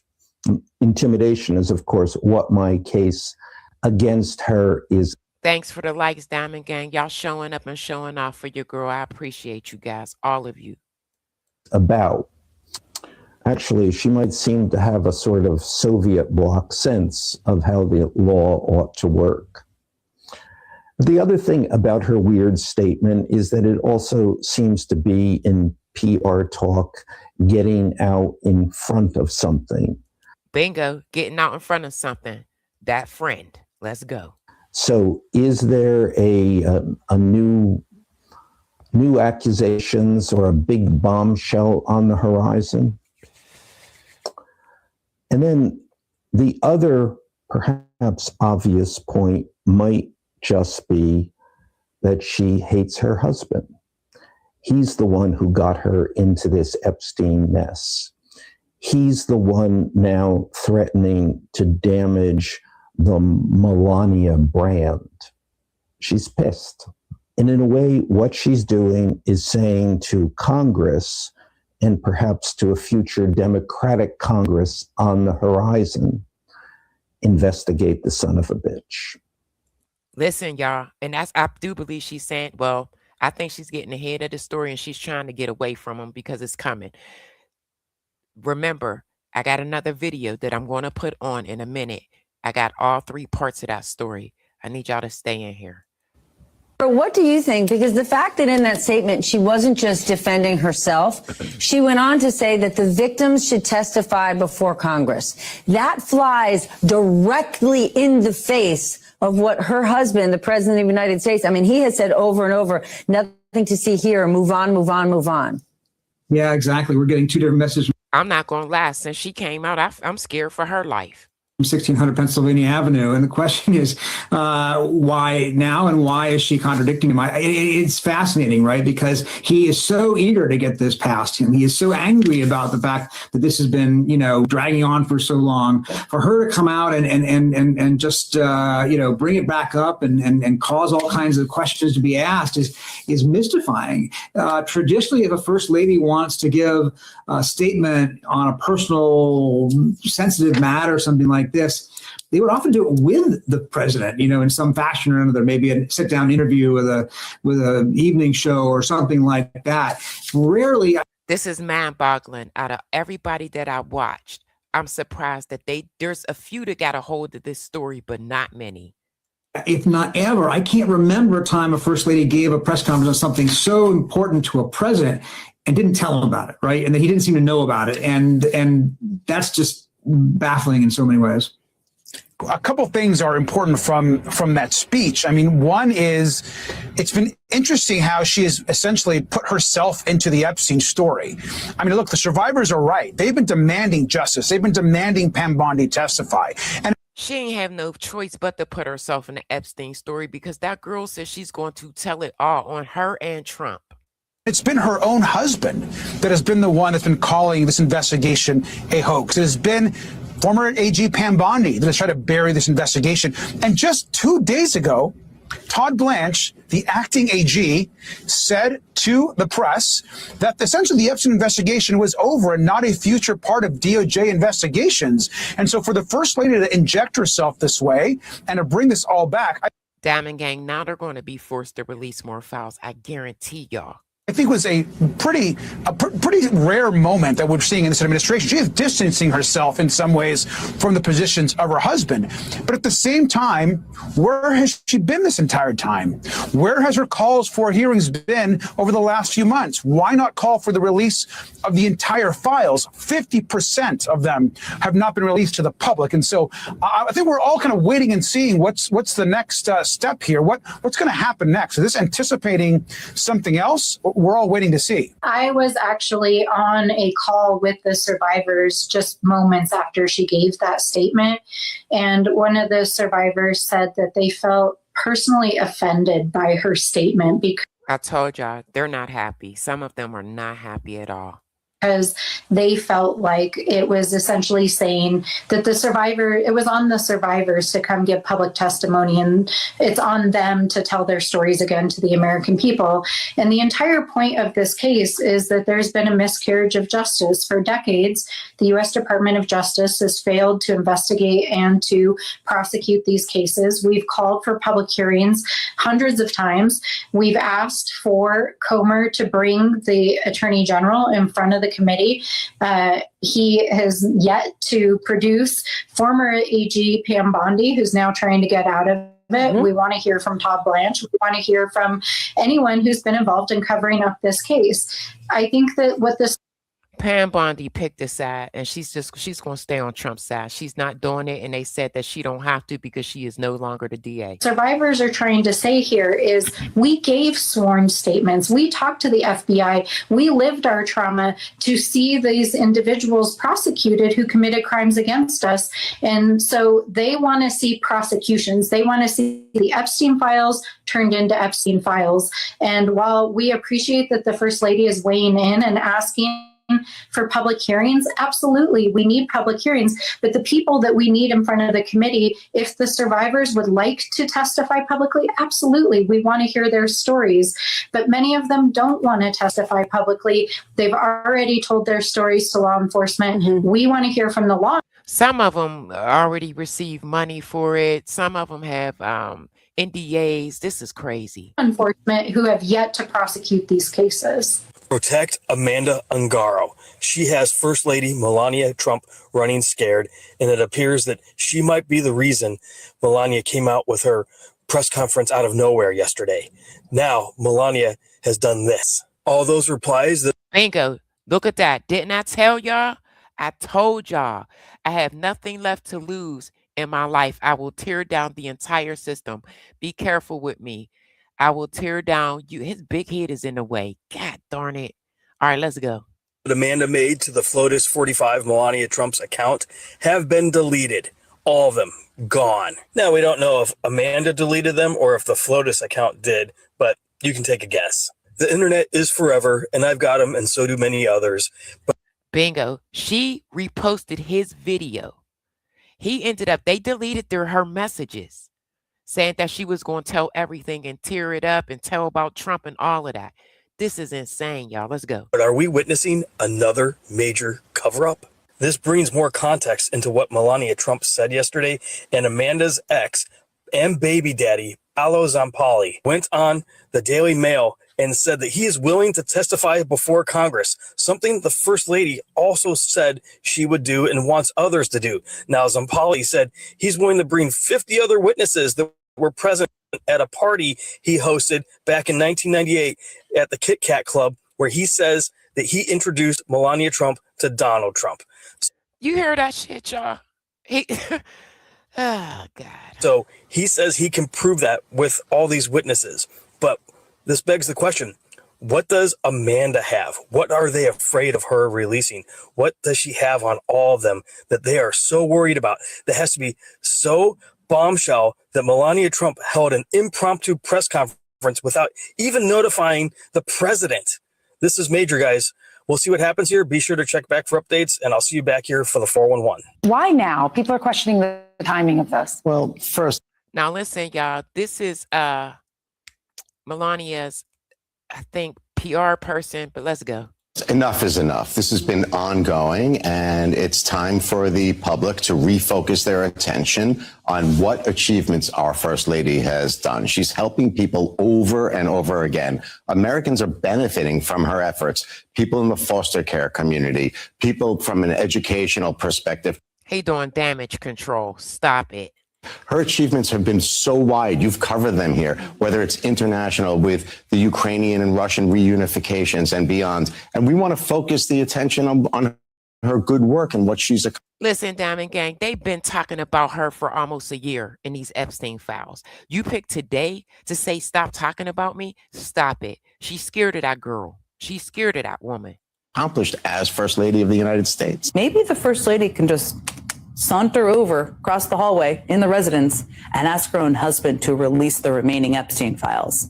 That would be far more powerful than her performance this morning. Melania's name does appear in at least one FBI interview with an unidentified witness, a witness who told the agents that, quote, Epstein introduced Melania Trump to Donald Trump.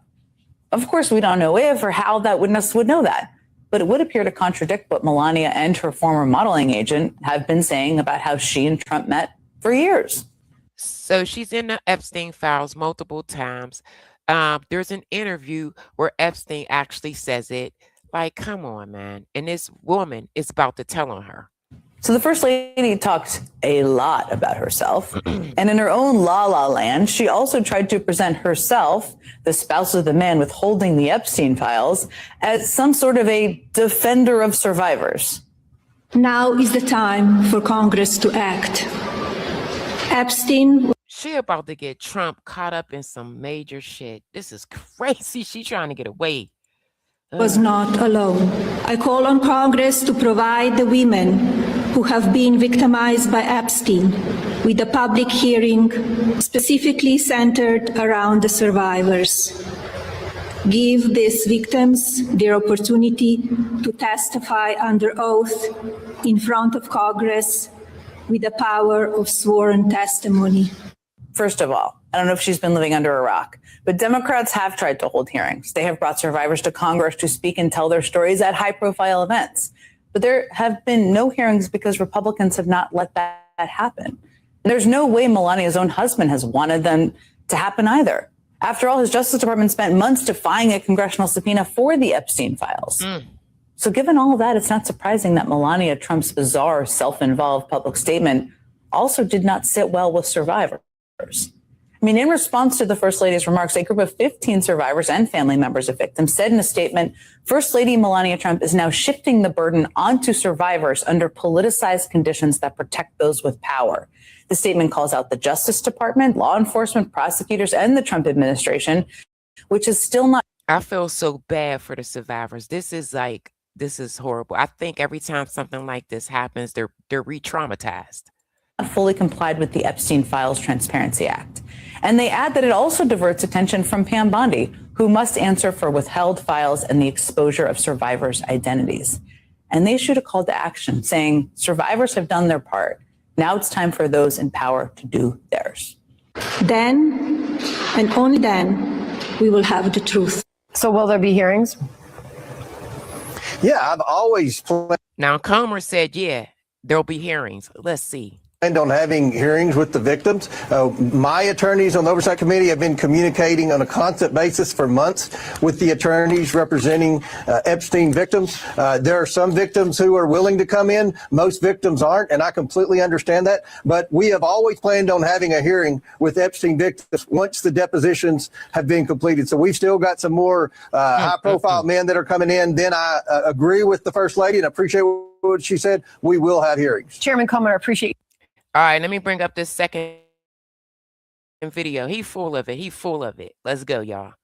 Bring up this second video. We're going to get right into it.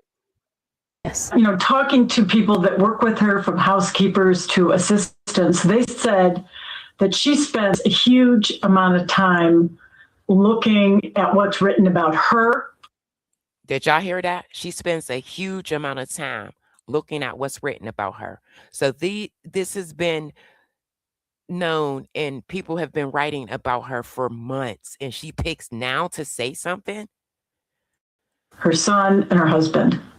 If you're doing that in the last year, you have really seen all the accusations that she was very tied up with Jeffrey Epstein. She clearly had, I think that she has been looking online day after day and just kind of came out and said, now's my time. All right. Now, Diamond Gang, I'm going to replay this guy right here in 3 parts and how he brought the story to light. So we're going to see 2 of the same clips again, but let's go. Getting some insights now as to why Melania may have held her press conference yesterday talking about Epstein and denying her close relationship with Epstein and Ghislaine Maxwell. And boy, guys, this is a doozy. And if this is true, some major shit is going to hit the fan here really soon. Melania was probably just trying to get ahead of it, but here it is. She was best friends for around 20 years with this woman named Amanda Ungaro. She was together with Paolo Zampolli. You probably recognize that name. Zampolli currently... Now remember, gang, he went on some type of talk show, and I got his phone conversation where he lies and says that he introduced him. I'm saying allegedly. I believe he's lying. He serves as the U.S. Special Envoy for Global Partnerships, whatever the hell that is. But he's a close friend of Trump's. But here's where it gets juicy. Zampolli is famous for being the founder of ID Models. He ran a modeling agency. Starting to sound familiar now? And he famously, supposedly introduced Melania to Trump back in 1998. Now, Zampolli and Ungaro had a child together, and they were never married, but they were having a bitter custody battle over this child. And Zampolli notified ICE of her detention for fraud charges, and she was sitting in jail, and he had ICE come in and detain her and deport her back to Brazil. She came here as a Brazilian model and met Zampolli when she was 17 years old. So now Amanda Ungaro is bitter and pissed off and is going scorched earth and is threatening legal action and threatening to reveal everything. Let me repeat what I said earlier. Amanda Ungaro was... I'm going to stop it again. There she go, right there. And there go that jerk. That's wild how, well, maybe they may have just put the pictures together.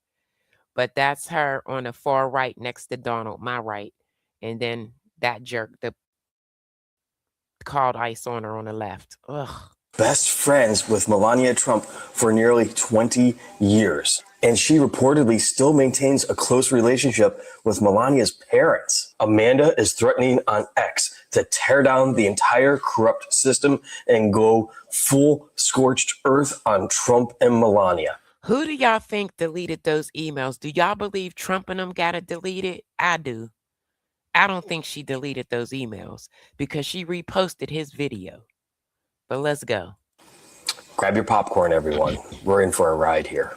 Protect Amanda Ungaro. She has First Lady Melania Trump running scared, and it appears that she might be the reason Melania came out with her press conference out of nowhere yesterday. Now, Melania has done this. All those replies that Amanda made to the Flotus 45 Melania Trump's account have been deleted. All of them gone. Now, we don't know if Amanda deleted them or if the Flotus account did, but you can take a guess. The internet is forever, and I've got them, and so do many others. But are we witnessing another major cover-up?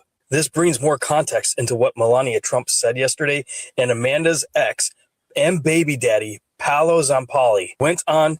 Now, so far, because I got a couple other perspectives, who believes this is it?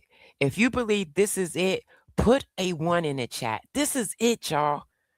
Now I'm going to be back on the Epstein kick. Oh, boy. Put a 1 in the chat. If you don't believe this is the reason why she did her little press conference, put a 2 in the chat. I'm saying 1, I believe. The Daily Mail and said that he is willing to testify before Congress, something the First Lady also said she would do and wants others to do. Now, Zampolli said he's willing to bring 50 other witnesses that were present at a party he hosted back in 1998 at the Kit Kat Club. I got a lot of 1s. Yep, I believe this story. You said 1 and 2. I believe this, y'all. I can't help it. I'm going to be following this. Now I'm going to be so addicted to what's going on. where he says that he introduced Melania Trump to Donald Trump. So he says he can prove that with all these witnesses. But this begs the question, what does Amanda have? What are they afraid of her releasing? What does she have on all of them that they are so worried about? That has to be so bombshell that Melania Trump held an impromptu press conference without even notifying the president. This is major, guys. We'll see what happens here. Be sure to check back for updates, and I'll see you back here for the 411. This just happened. Until moments ago, Amanda Ungaro had no posts on her X account, just her replies to Melania Trump. So she came back, y'all. Hit the like. She came back. He said this was moments ago. She had no post. She came back, and that's when she reposted his video. Let's get it, y'all. Let's get it. Her first post was my video talking about her replies to Melania Trump and how Melania Trump's press conference was likely to do with what she knows and what she might be about to release. And it seems we might be onto something here, folks. What I have found is that Amanda Ungaro has been working with Anthony Andrews and using this X account to post her story, what she knows. There it go. If y'all want to see for yourself, the woman that says she's going to tell on Melania Trump has been working with this X account. It's probably shut down by now. Anthony Andrews. If you have X and you just want to be nosy, here it is. She is posting her stories about Melania Trump. Okay, let's get it, y'all. Some of her evidence with some of the most bombshell stuff likely yet to come. But she paints a picture of how Paolo Zampalli is involved with Melania, Epstein, Trump, all of it, and how it's all intertwined within our government right now. Everything in here needs to be investigated, and I hope some members of Congress are seeing this and will start looking into this, because this needs to be looked into. I didn't have time to go over there, but guess what? When I get off this live stream, I'm taking my ass over there, and I'm going to look this up because I want to see. And perhaps this sheds some light on why the remaining 3 million plus Epstein files still have not been released. And I'm going to screenshot them and I'm going to bring them over to you guys. Now, this is Michael Wolff. He's going to expose the relationship with Melania Trump and with Jeffrey Epstein. This is where he says that Melania slept with Epstein. Let's go. New book was published yesterday in the US and UK entitled The Rise and Fall of the House of York. It's by a British journalist by the name of Andrew Loney. And it's about the pathetic life of Prince Andrew, but it is also about his connection to Donald Trump, Jeffrey Epstein, and Melania Trump. Trump hates this reporter. He hates him. When the Epstein files first came out and came to light, he was very vocal, okay?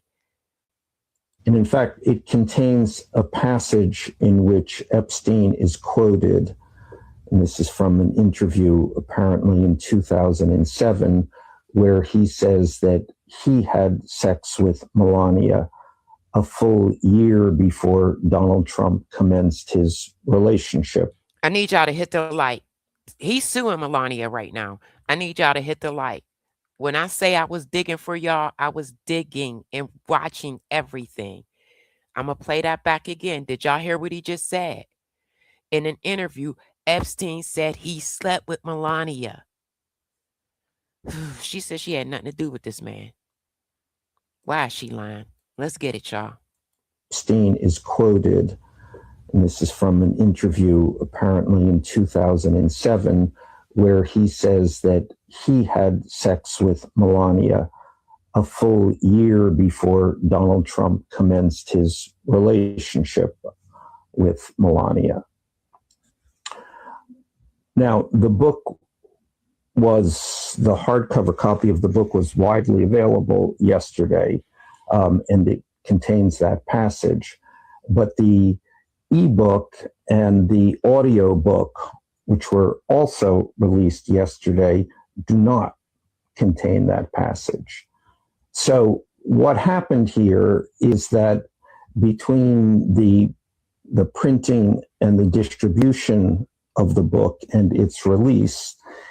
Melania started coming for him. Let's go, Diamond Gang. Hit the like. Let's go. They is wild, man. Is that Melania Trump started to send threatening legal letters to anyone who might connect her directly to Jeffrey Epstein. So the publishers... Here's the thing. They got the interview. Jeffrey Epstein said it out of his own freaking mouth. Let's go. This is wild. And this is hard to figure out exactly what they believe they have accomplished here. But clearly, they published the book and clearly had it vetted by lawyers and decided it was legally sound. But then, in the face of Melania Trump's threats, they ran and hide. I mean, it's kind of ostrich-like to think that they could put the book out and that the book can, the printed book can contain one thing and the other versions another, but that's not the point. The point is just panic.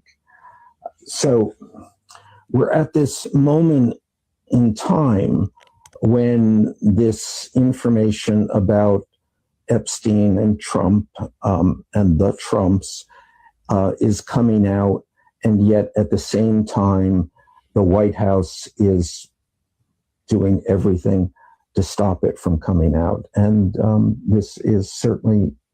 Do y'all see how many times she contradicted her story? An example. In fact, the person who is credited with introducing Melania and Trump is not Epstein.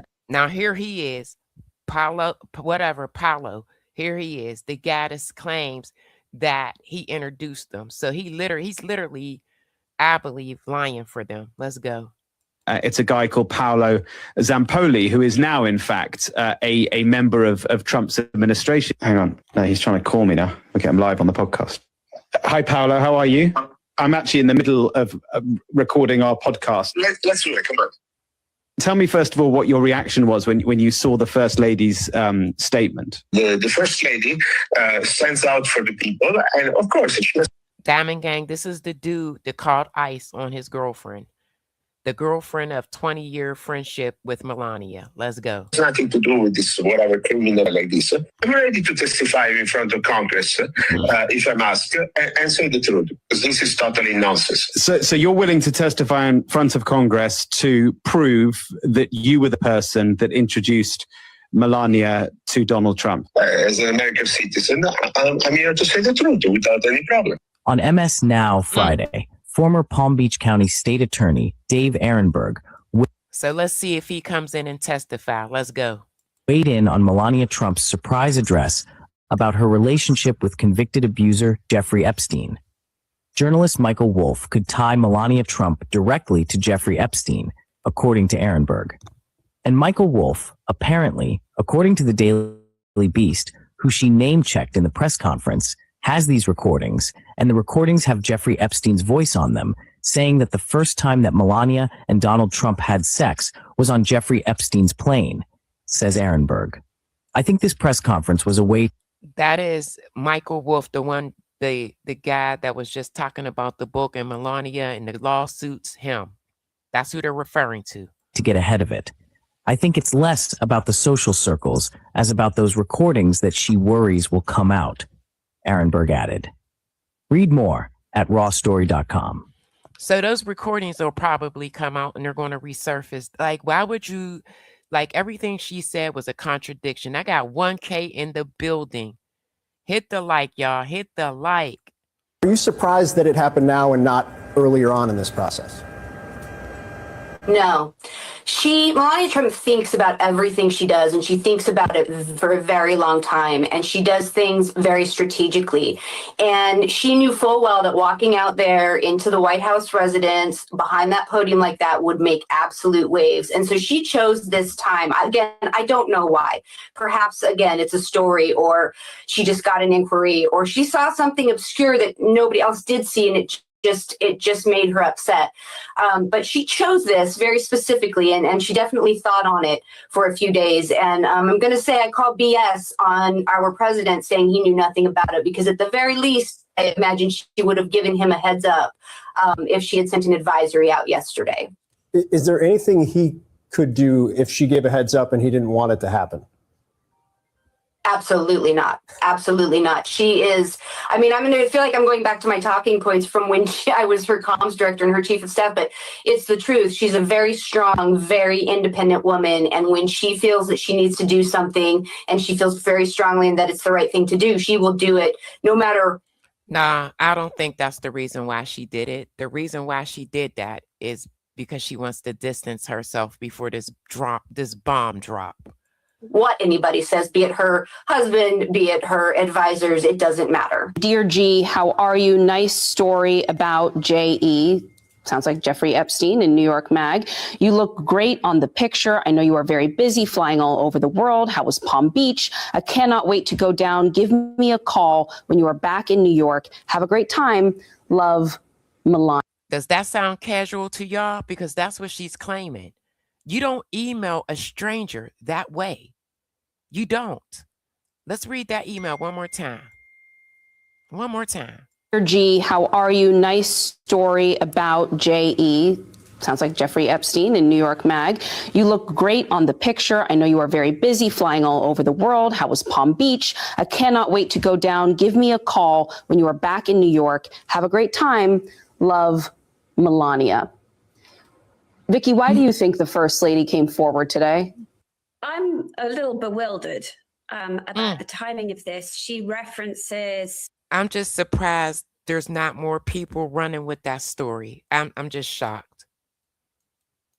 Bots and stuff out there online. I haven't seen any of that. I would agree with I need 39 more likes to get me to 300 likes. Please, gang. James. There's nothing that I've seen in the Epstein files other than that email that is particularly troubling about Melania Trump. So it does feel to me more like a PR move. It's not a PR move, but I brought other people's perspectives. A changing of the narrative, which, as we know, Donald Trump is very, very good at.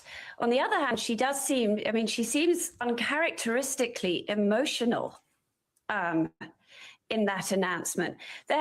She's scared that woman is going to talk and tell everything. Been questions about the overlapping circles between, Melania Trump and Jeffrey Epstein, because she was a model.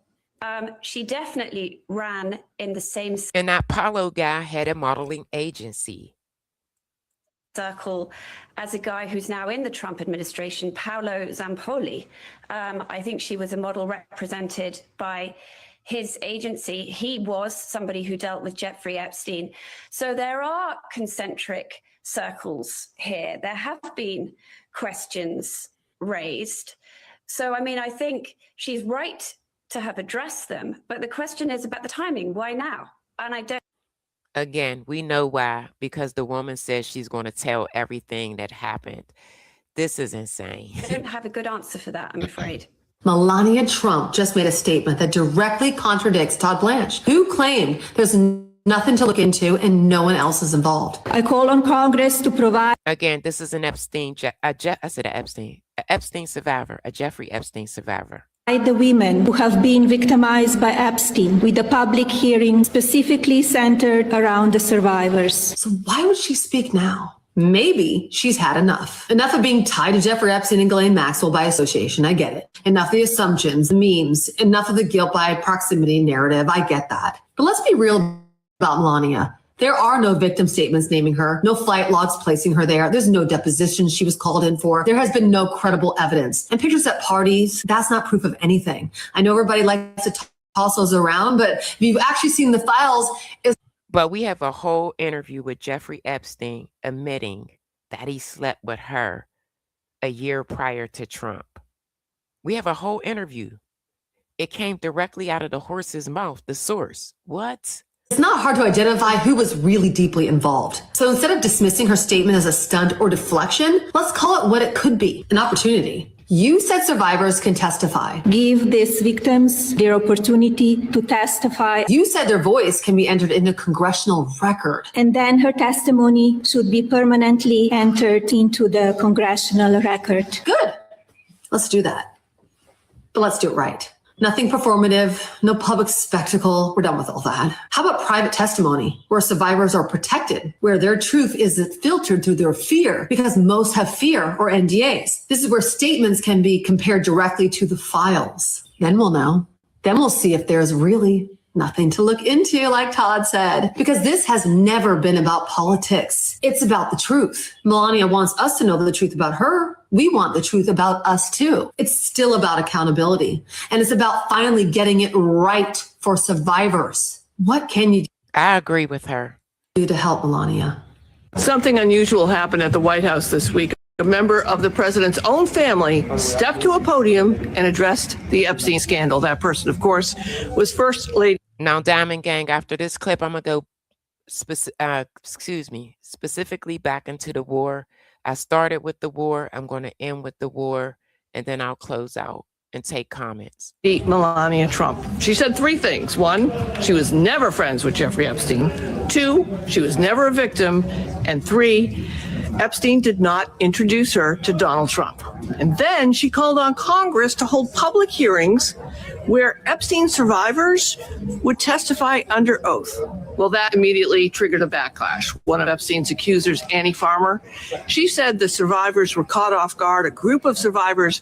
And if you guys can recall, Annie Farmer and her sister were the first ones to go to the FBI on Jeffrey Epstein. They released a statement saying, calling for more survivor testimony shifts the burden back onto the victims instead of focusing on accountability from people in power. Do you remember the person who was in charge of releasing the file, former Attorney General Pam Bondi? Well, she was subpoenaed, supposed to testify April 14th, but she was fired, you might remember, on April 2nd, and the Justice Department now argues that subpoena does not apply. Lawmakers say that's not how subpoenas work, and contempt proceedings are now being discussed.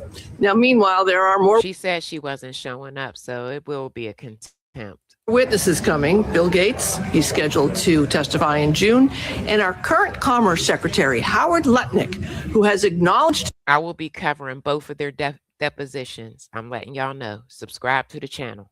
Traveling to Epstein's Island years ago, is scheduled to testify on May 6th. And that highlights something striking here. All around the world, in many countries, people who have had Epstein connections have had their careers ended. They've retired. They have had to quit. In Britain, Prince Andrew was even arrested this year in an investigation tied to Epstein. But here in the United States, only a handful of people have been negatively impacted due to their relationship with Epstein. Which brings us back to the question of the day. Why did Melania Trump suddenly decide to step into the middle of the Epstein story? What do you think is going on? So something Trump tried to hide from, he is now going to have to face. And I believe that. Comment below, share this video, and follow me. I'm Sue O'Connell. I'm a political commentator for NBC10Boston.com. She definitely is in the files and not just referred to. There is an exchange that people had honed in on very early on in the revelation of the Epstein files that seemed to be from Melania Trump. But because the email address itself was redacted, no one could confirm that Melania was the sender. Yesterday, through her comments, Anna, she seems to be confirming that's an authentic. You see what she did? She confirmed that email was her.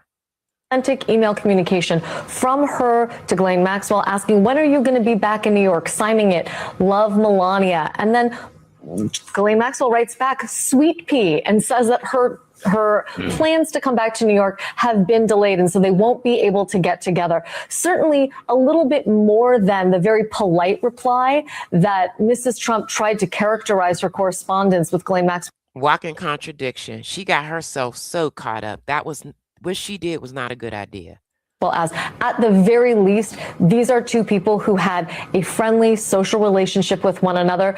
Mrs. Trump acknowledged yesterday that they were in the same social circles in New York and Palm Beach. Yeah. As someone who knows firsthand, Sarah, how the White House press shop works, is it reasonable to think that the president did or did not have a heads up that that was going to happen? If I was a betting woman, I would put money on the fact that the president did not have a heads up, and neither did the White House press team. I think that Melania Trump is someone. This caused the crash out, and I got Candace Owens' reaction, which we'll play next. Who just does what she wants to do, and it's Melania's world. And so I think that she went out there and she was thinking, everyone's talking about this story. It's like when something embarrassing happens to you and you think, oh, everyone's thinking about it, everyone's talking about it, and then you acknowledge it and everyone's like, actually, no one was thinking about it until you just said it. I think that's what happened here. I think that in her mind, she wanted to address this because she thought it was this big story, even though she wasn't really largely attached to the conversation surrounding Trump with the Epstein files. And so she wanted. Again, that is not the reason. I brought other people's perspectives because someone in the audience may feel different than what I've shown you guys. To go out there and try to clear her name. But what I thought was most notable was that she made no attempt to defend her husband at all during that press conference. But I do think she did say that they had overlapped in circles, trying to intimate that the presence near Epstein would have been coincidental. Yes. But I do think that it wasn't this big defense of him. And it seemed like more solely focused on clearing her own name. And I think that kind of also shows that maybe, she didn't give her husband a heads up there, because I'm sure he would have wanted her to defend him more forcefully in the press conference. Or say nothing at all, as he's been trying. Point Sarah just made. If the First Lady is trying to preemptively diffuse a journalistic bomb that's coming on the Epstein files, I know a lot of good PR practitioners who would say you don't diffuse a bomb by calling attention to the bomb that's about to come and land on you. Boom. And it's about to land. Well, not friend. I can't wait to get to that email address on X. It seems like you can't put together a coherent thought. Let me tell you something, and this is just reality, okay? Going back to just the rules of the jungle. Okay, let all the politicians and advisors around you evaporate for just a moment. Just you and me, ready? People will not fight beside, behind, or for someone who is fundamentally disloyal, okay? If disloyalty and deceit is in your nature, then I highly suggest that you combine it with silence. You can be what you are, but I would advise you do it quietly, Trump, because MAGA is no longer commanded by you, and you know it. You know it. You belong to the Epstein class. That is your legacy now. People will see your name on. I'm sorry, gang, but that's what I feel. This is going to be his legacy because it's coming right back. You started that war for this to come right back. Buildings, whatever was agreed upon in those boardrooms, Jared Kushner, Trump, Gaza, hotel, whatever you tweeted, so crass, they will see that. You will earn that.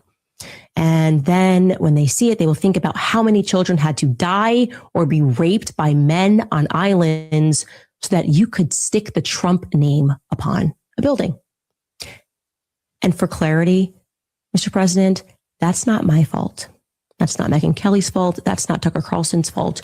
You made that trade. You chose money above respect. And what an absolute shame that you chose to do that toward the end of your life. Okay, because you can't take money and things and stuff with you when you go, just your soul. And you sold yours for what? Another gilded ballroom? Breaking news, the walls are finally closing in on Trump. Baby, it's closing in big time. Let's go, y'all. Let's go. Hit the like. Get me to 300 likes. I need what, 11? Wait. Yeah. Wait, let me push it up.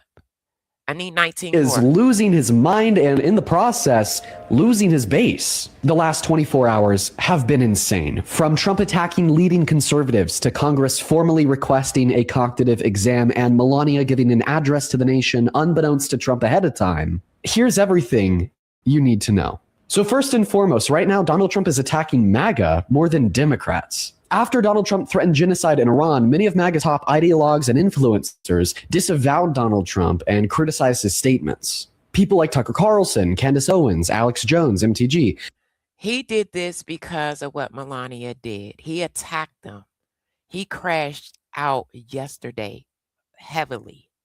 They all criticized Donald Trump's statements. And because of that, Donald Trump has been crucifying them on Truth Social. I mean, it's been ugly. He's been making incredibly demeaning, rude, and vicious remarks about them. A lot of Trump supporters across the internet have either been criticizing him or fully revoking their support from Trump because instead of focusing on the real issues, he's attacking their favorite influencers. You said Candace would know? I agree. They're finally starting to wake up to the fact that he's a childish bully. She's not one of my faves either. Okay, now here's a second thing that's happened. Leading health experts are now warning that Donald Trump is exhibiting signs consistent with dementia and cognitive decline due to the increasingly incoherent and deranged public statements he's been making. And because of this, Congress has now formally requested that a cognitive exam be given to Trump. Specifically, they're requesting that his which we went through this at the beginning of the live stream. It's not going to happen. But I feel like if you have nothing to hide and you're perfectly healthy, go take the test. Doctor perform a comprehensive cognitive exam on him, and then to turn around, publicly release it, and then publicly testify under oath in front of Congress about his personal assessment. Now, here's a third thing that has happened in the last 24 hours, and this is crazy. This is bound to be a developing story that we cover more on this channel. Melania Trump, out of nowhere, gave a public address to the nation about Epstein, stating that she never... I love y'all, Diamond Gang. Thank you so much. I'm 5 likes away from 300 likes. 5 likes. I appreciate you guys. Thank you. Knew of his crimes. He didn't introduce her to Trump, and calling for Congress to allow Epstein survivors to testify under oath publicly in front of them. And we're now learning, according to MS Now, that Donald Trump didn't even know about this until it happened. And ever since, he's been furious. You said there's no way people actually listen to this kid, this young guy. He know what he's talking about. I think. He just reviewed everything that went down today. And since her address to the nation, the Daily Beast has now released never-seen-before clips of Epstein bragging. I can't wait to get to y'all comments. That's my favorite part. Melania Trump has Trump deranged syndrome. I can't wait to get to the comments. I love comments. About a much closer relationship with Trump and Melania than they've led us on to believe. But anyways, that's it for now. Make sure to follow to stay up to date with the news. In fact, it looks like the Iranian Revolutionary Guard is in control now, which is far more radical. And the fatwa that had allegedly been issued by the Ayatollah on developing nukes is gone. Iran is more powerful economically. It controls the strait and now is demanding the lifting of all sanctions against it. And what Trump did with that 10-point plan was go from Monday saying, no, not good, to Tuesday saying, very workable. We can do it. Listen, he put the Iranians in a nice position. As a means of saving face to bail off of his insane threats about annihilating entire... Diamond Gang, I'm taking it back to the beginning. For those of you guys that were in here since I started, I'm taking it back where we started. Civilization. So I don't know how we got here, Piers. I'd like to know just as much as anybody else, but all I can think in my head, based on what I've read in the paper, is we got here thanks to Bibi Netanyahu, Lindsey Graham, and Mark Levin. And ultimately President Trump. That's not to take agency away from the president. I'm going to tell y'all right now, it's not going down. Israel is going to ruin it for us. Who was bamboozled. I don't know why. He was too weak to say no. He was too gullible to see through the lies. One way or another, he allowed himself to be pushed into this insane conflict. What happened to the ceasefire? Well, within let's go. We're going to talk about the ceasefire and what Bibi has done. Hours of the president announcing this, Israel decided to bomb civilians in Beirut, Lebanon. That's not anti-Israeli hyperbole. That's not blood libel. That is measurably true because there's video of it. Beirut is also, by the way, the capital of the only country. They hit 100 targets in 10 minutes, Diamond Gang. In the Middle East, whose president is a Christian. Hezbollah has for many years been active in the southern parts of the country on the border of northern Israel. But Beirut is a separate question. Beirut is a Mediterranean city that is not controlled by Hezbollah. In fact, it's filled with Christians. I'm just saying, Bibi. Israel attacked and killed an 81-year-old diplomat while he was in the... Listen, in the middle of negotiations. I'm telling you, he's trying to start a civil war, and he will do anything to not have peace. Let's go. Middle of negotiating a peace agreement with the United States. The attack on Kamal Kharazi happened while he was at home, killing him and his wife, as well as injuring many of his neighbors. Now, the deliberate killing of an elderly diplomat and his wife, precisely because he was working on a peace effort, is one of the greatest crimes imaginable. It is literally a crime. He unalived this man because this man was working on a peace agreement with the U.S. Did y'all hear that? In both modern international law as well as humanitarian customs that stretch thousands of years, where the killing of peace negotiators is a grave violation of customs, honor, and even religious law. This is the third time Israel has attacked and killed peace negotiators in the past few years. During the genocide in Gaza, Israel killed Hamas negotiators every chance they got, including an attack on Qatar while the US was trying to negotiate a peace deal. At the time of the strike, Kharazi was reportedly working with the Pakistanis to arrange a direct meeting between Iranian officials and Vice President J.D. Vance. He was a central figure in a diplomatic channel that is trying to save the world from a civilizational and economic catastrophe that the US is. Trump got to cut ties from this man. This is the, I'm going to say this, whatever he has over his head, he might as well go ahead and let it go and be free, because it's getting ready to be told. The Epstein files are back. Israeli attacks on Iran are plunging us towards. Yes, he wanted us to strike. He came to President Obama. He made a presentation to. This is about Bibi. I want y'all to listen, because Trump was dumb enough to do it. I want y'all to listen, please. Economic catastrophe that the US-Israeli attacks on Iran are plunging us towards. Yes, he wanted us to strike. He came to President Obama. He made a presentation to ask to strike. President Obama refused. President Biden refused. President Bush refused. The only president who has agreed to this, obviously, is President Trump. Did y'all hear that? So Bibi tried to convince those three presidents to attack. Okay, and they all said no, except for who? Trump. You've probably sat across the table from Prime Minister Netanyahu more than almost anyone else out there. And he and Israel are, of course, big factors here. There's been recent reporting, you probably saw in the New York Times, that Netanyahu was taken into the situation where he basically pitched Trump on attacking Iran. Were you ever a part of any conversations like that? I know he's made that pitches to past administrations. Were you ever a part of that? And were you surprised that he was able to convince Trump to do this? Well, I was part of any number of conversations with Prime Minister Netanyahu. But of him pitching the U.S. to strike Iran. Yes, he wanted us to strike. He came to President Obama.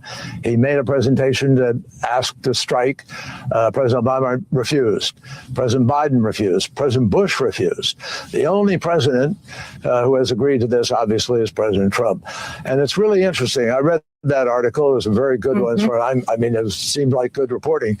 And they said that he went around the room and asked everybody their opinions, obviously. Prime Minister Netanyahu made a basically 4-point pitch saying that, they could kill the leadership.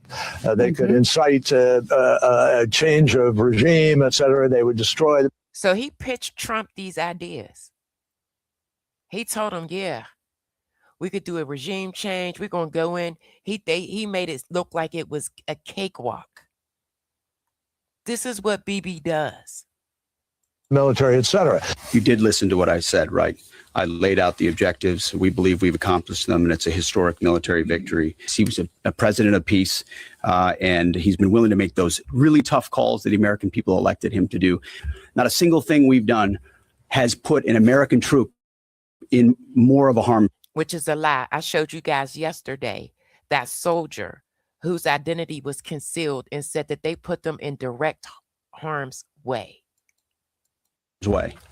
We've only set our troops up to harm Iranian military capabilities, which they've done to devastating fashion and to great success. The Secretary of Defense is not connected to reality. He somehow is ignoring the fact that we had Americans die and we had over 300 wounded. How does he say those words to those family members that we've done nothing to put? Which we tried to lie about that. about how many was wounded. People in harm's way. And the idea that our president is a peace president, he has started more wars than any other president during our lifetime. This is shocking, and this is abysmal. And victory, what victory? Yes, we've diminished the ability of the Iranians to attack their neighbors. Key phrase, diminished. But we have lost so much more. We expended 2 years of Tomahawk missile production in less than 30 days. I estimate that we've lost between... And remember, he's asking for billions to restock.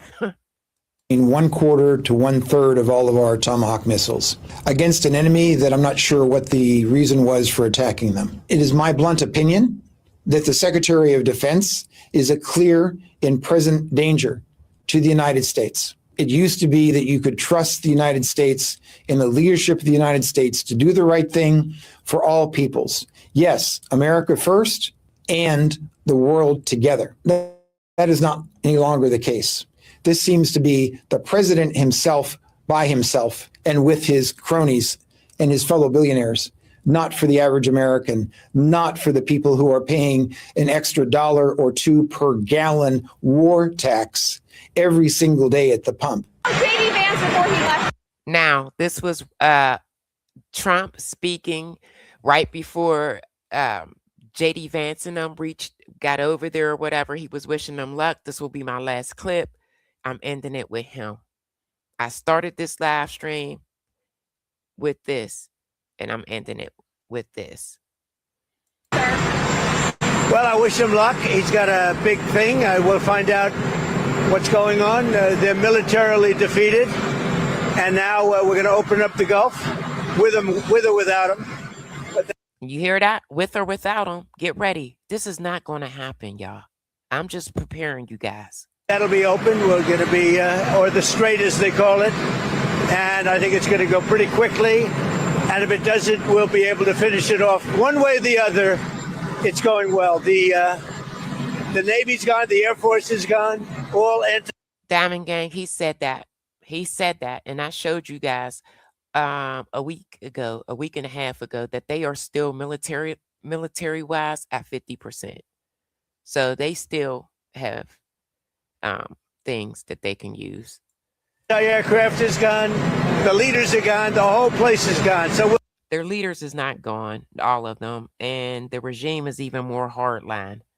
we'll see how it turns out. So it's JD and Steve and Jared. They have a good team, and they meet tomorrow. We'll see how it all works out. You're not going to let them toll the Strait, are you? I mean, it's international. No, we're not going to let that. It's international water. If they're doing that, nobody knows if they're doing that. But if they're doing that, we're not going to let that happen. What would a good deal look like for you? He let it happen. It was part of the peace agreement. Like, what the freak? No nuclear weapon, number one. You know, I think it's already been regime change, but we never had that as a There is no regime change. criteria. No nuclear weapon. That's 99% of it. Strait of Hormuz as well? Yeah, but that'll open up automatically. The answer is yes, but the Strait will open up. If we just left, the Strait's going to, otherwise they make no money. So the Strait's going to open. But what we have is no nuclear weapon, but we'll open. He said they would make no money. They're charging $2 million a pop. $2 million a ship. What is he talking about? Open the Strait anyway. Don't forget, we don't use the Strait. Other countries use the Strait.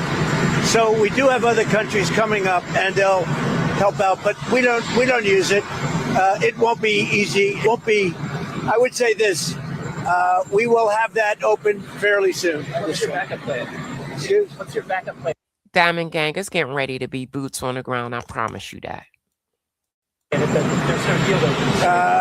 don't need a backup plan. We have. See, you don't need a backup plan. This is why we are where we at now with no exit strategy. You do need a backup plan. The military is defeated. Their military is gone. He keeps saying that, and I showed you guys the numbers. They have 920,000, and that's including reserve, military-wise. We've degraded just about everything. They have very few missiles. They have very little manufacturing. Y'all keep believing this man. He keep getting caught in these lies. Capability. Yeah. We've hit them hard. Our military is amazing, the job they've done. Sorry, sir, is this a one and done talk, or are you open to? But remember, guys, we obliterated them about a year ago. We were supposed to have destroyed and did all of this stuff a year ago. But okay, it's up to you guys to believe them. I don't know. I can't tell you. I have to see what happens tomorrow. They've been talking for 47 years with other presidents, and we're not doing much talking. Thank you very much. Thank you. This dude want to be the toughest. That's the end of that. Like, I can't. All right, I'm going to take some comments, and then, are we over 2 hours? Yeah, we're 2.5. Listen, subscribe to the channel. Soon, eventually, I will be strictly going through StreamYard, and I'm going to tell you guys why. I do a vertical and a StreamYard, which is horizontal. I do both. If I could get you guys to come over to the horizontal side, it would be well worth it. I run ads. This channel is monetized. When I'm over here getting these thousands and thousands of views, I'm not getting paid for it. So I put all of this together and I come live for hours and hours, and I'm not being paid for it. So eventually I will slowly have to cut the vertical world off, even though I think the vertical side is lit. I love you guys. I do. However, I'm on here for a reason. So let's get to the comments. You said, yes, his allies, China and Russia, still go there, though. Exactly. They do. Russia's helping Iran. What do you mean all the Republicans are giving Israel hungry and all of them taxing dollars? I'm just going through some of you guys. I know you guys are probably having conversations with each other, but I just want to read any comments in here about what's going on. No, let me tell you something. I'm not gaslighting. It's the truth. He's been caught in multiple lies. There is no gaslighting with that. And it's not a cult. It's the truth. And if the truth hurts, I'm sorry. But he's been caught in multiple lies. It is what it is. I'm about the truth. I can't stand a liar. And I'm going to say this like I say. If you lie, you will steal. And we know that he steal because he's a felon. And if you steal, you will kill. And we know that because he vowed to wipe out an entire civilization. So if you okay with that type of rhetoric, that's your prerogative. I'm not. I'm for the truth, and you will get the truth. Here. Okay? That's it. That's all.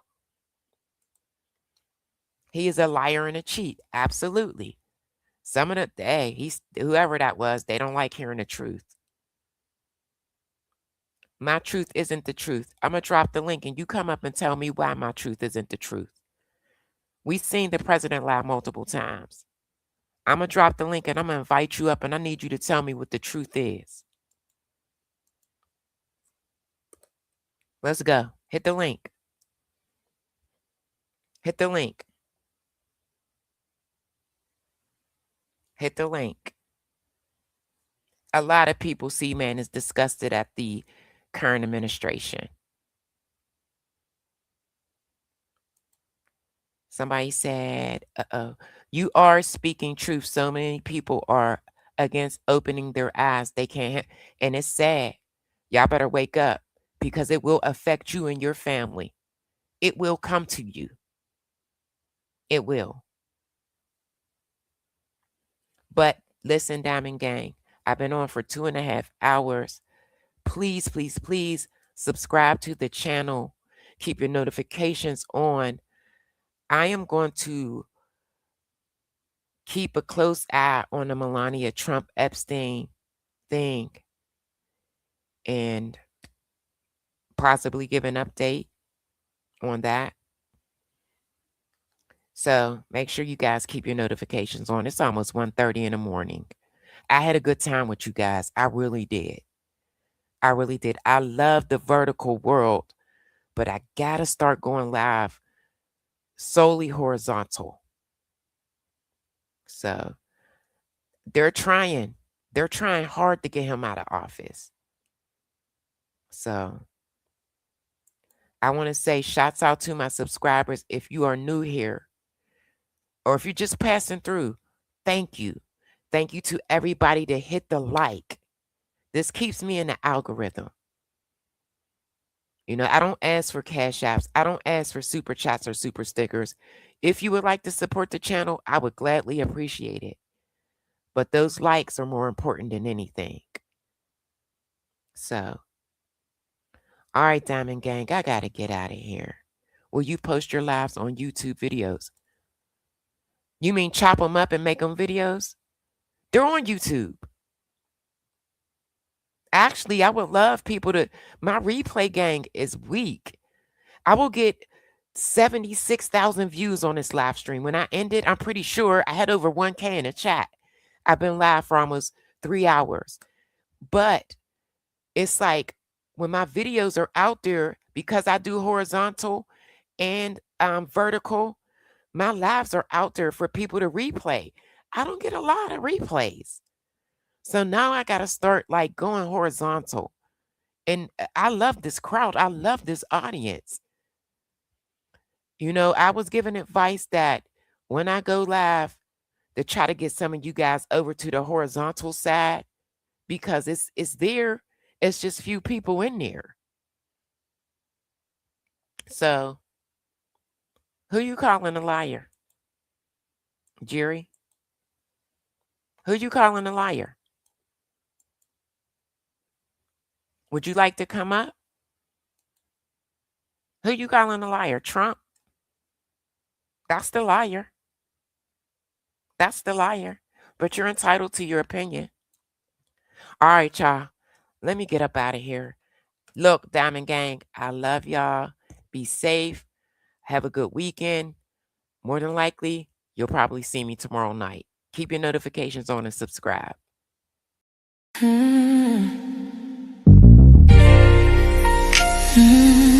It's 100 degrees. Sip on me.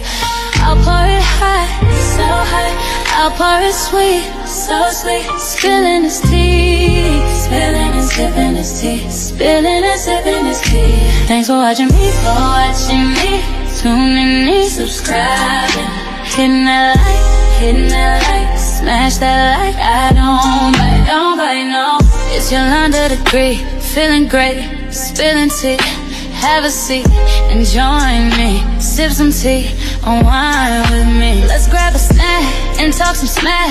I'm your girl, I got your back. I got the news, I got the views. I bet you can't wait, I know you can't wait to sip this tea. Sip this tea. Spilling this tea. Spilling and sipping this tea. Spilling and sipping this tea. Spilling this tea. Spilling and sipping this tea. Spilling and sipping this tea. Spilling and sipping this tea. Spilling and sipping this tea. Thanks for watching me, tuning in, subscribing, hitting that like, smash that like. I don't bite, no. It's your 100 degrees, shining bright, set the stage. Hollywood dreams, red carpet scenes, glitter and glow, the secrets I know. Drama with flair, I serve it rare. I got the scoop, I got the proof. I know you can't wait, so come and escape and sip this tea. Sip with me, spilling this tea, spilling and sipping this tea, spilling and sipping this tea, spilling this tea, spilling this tea, spilling this tea, spilling this tea.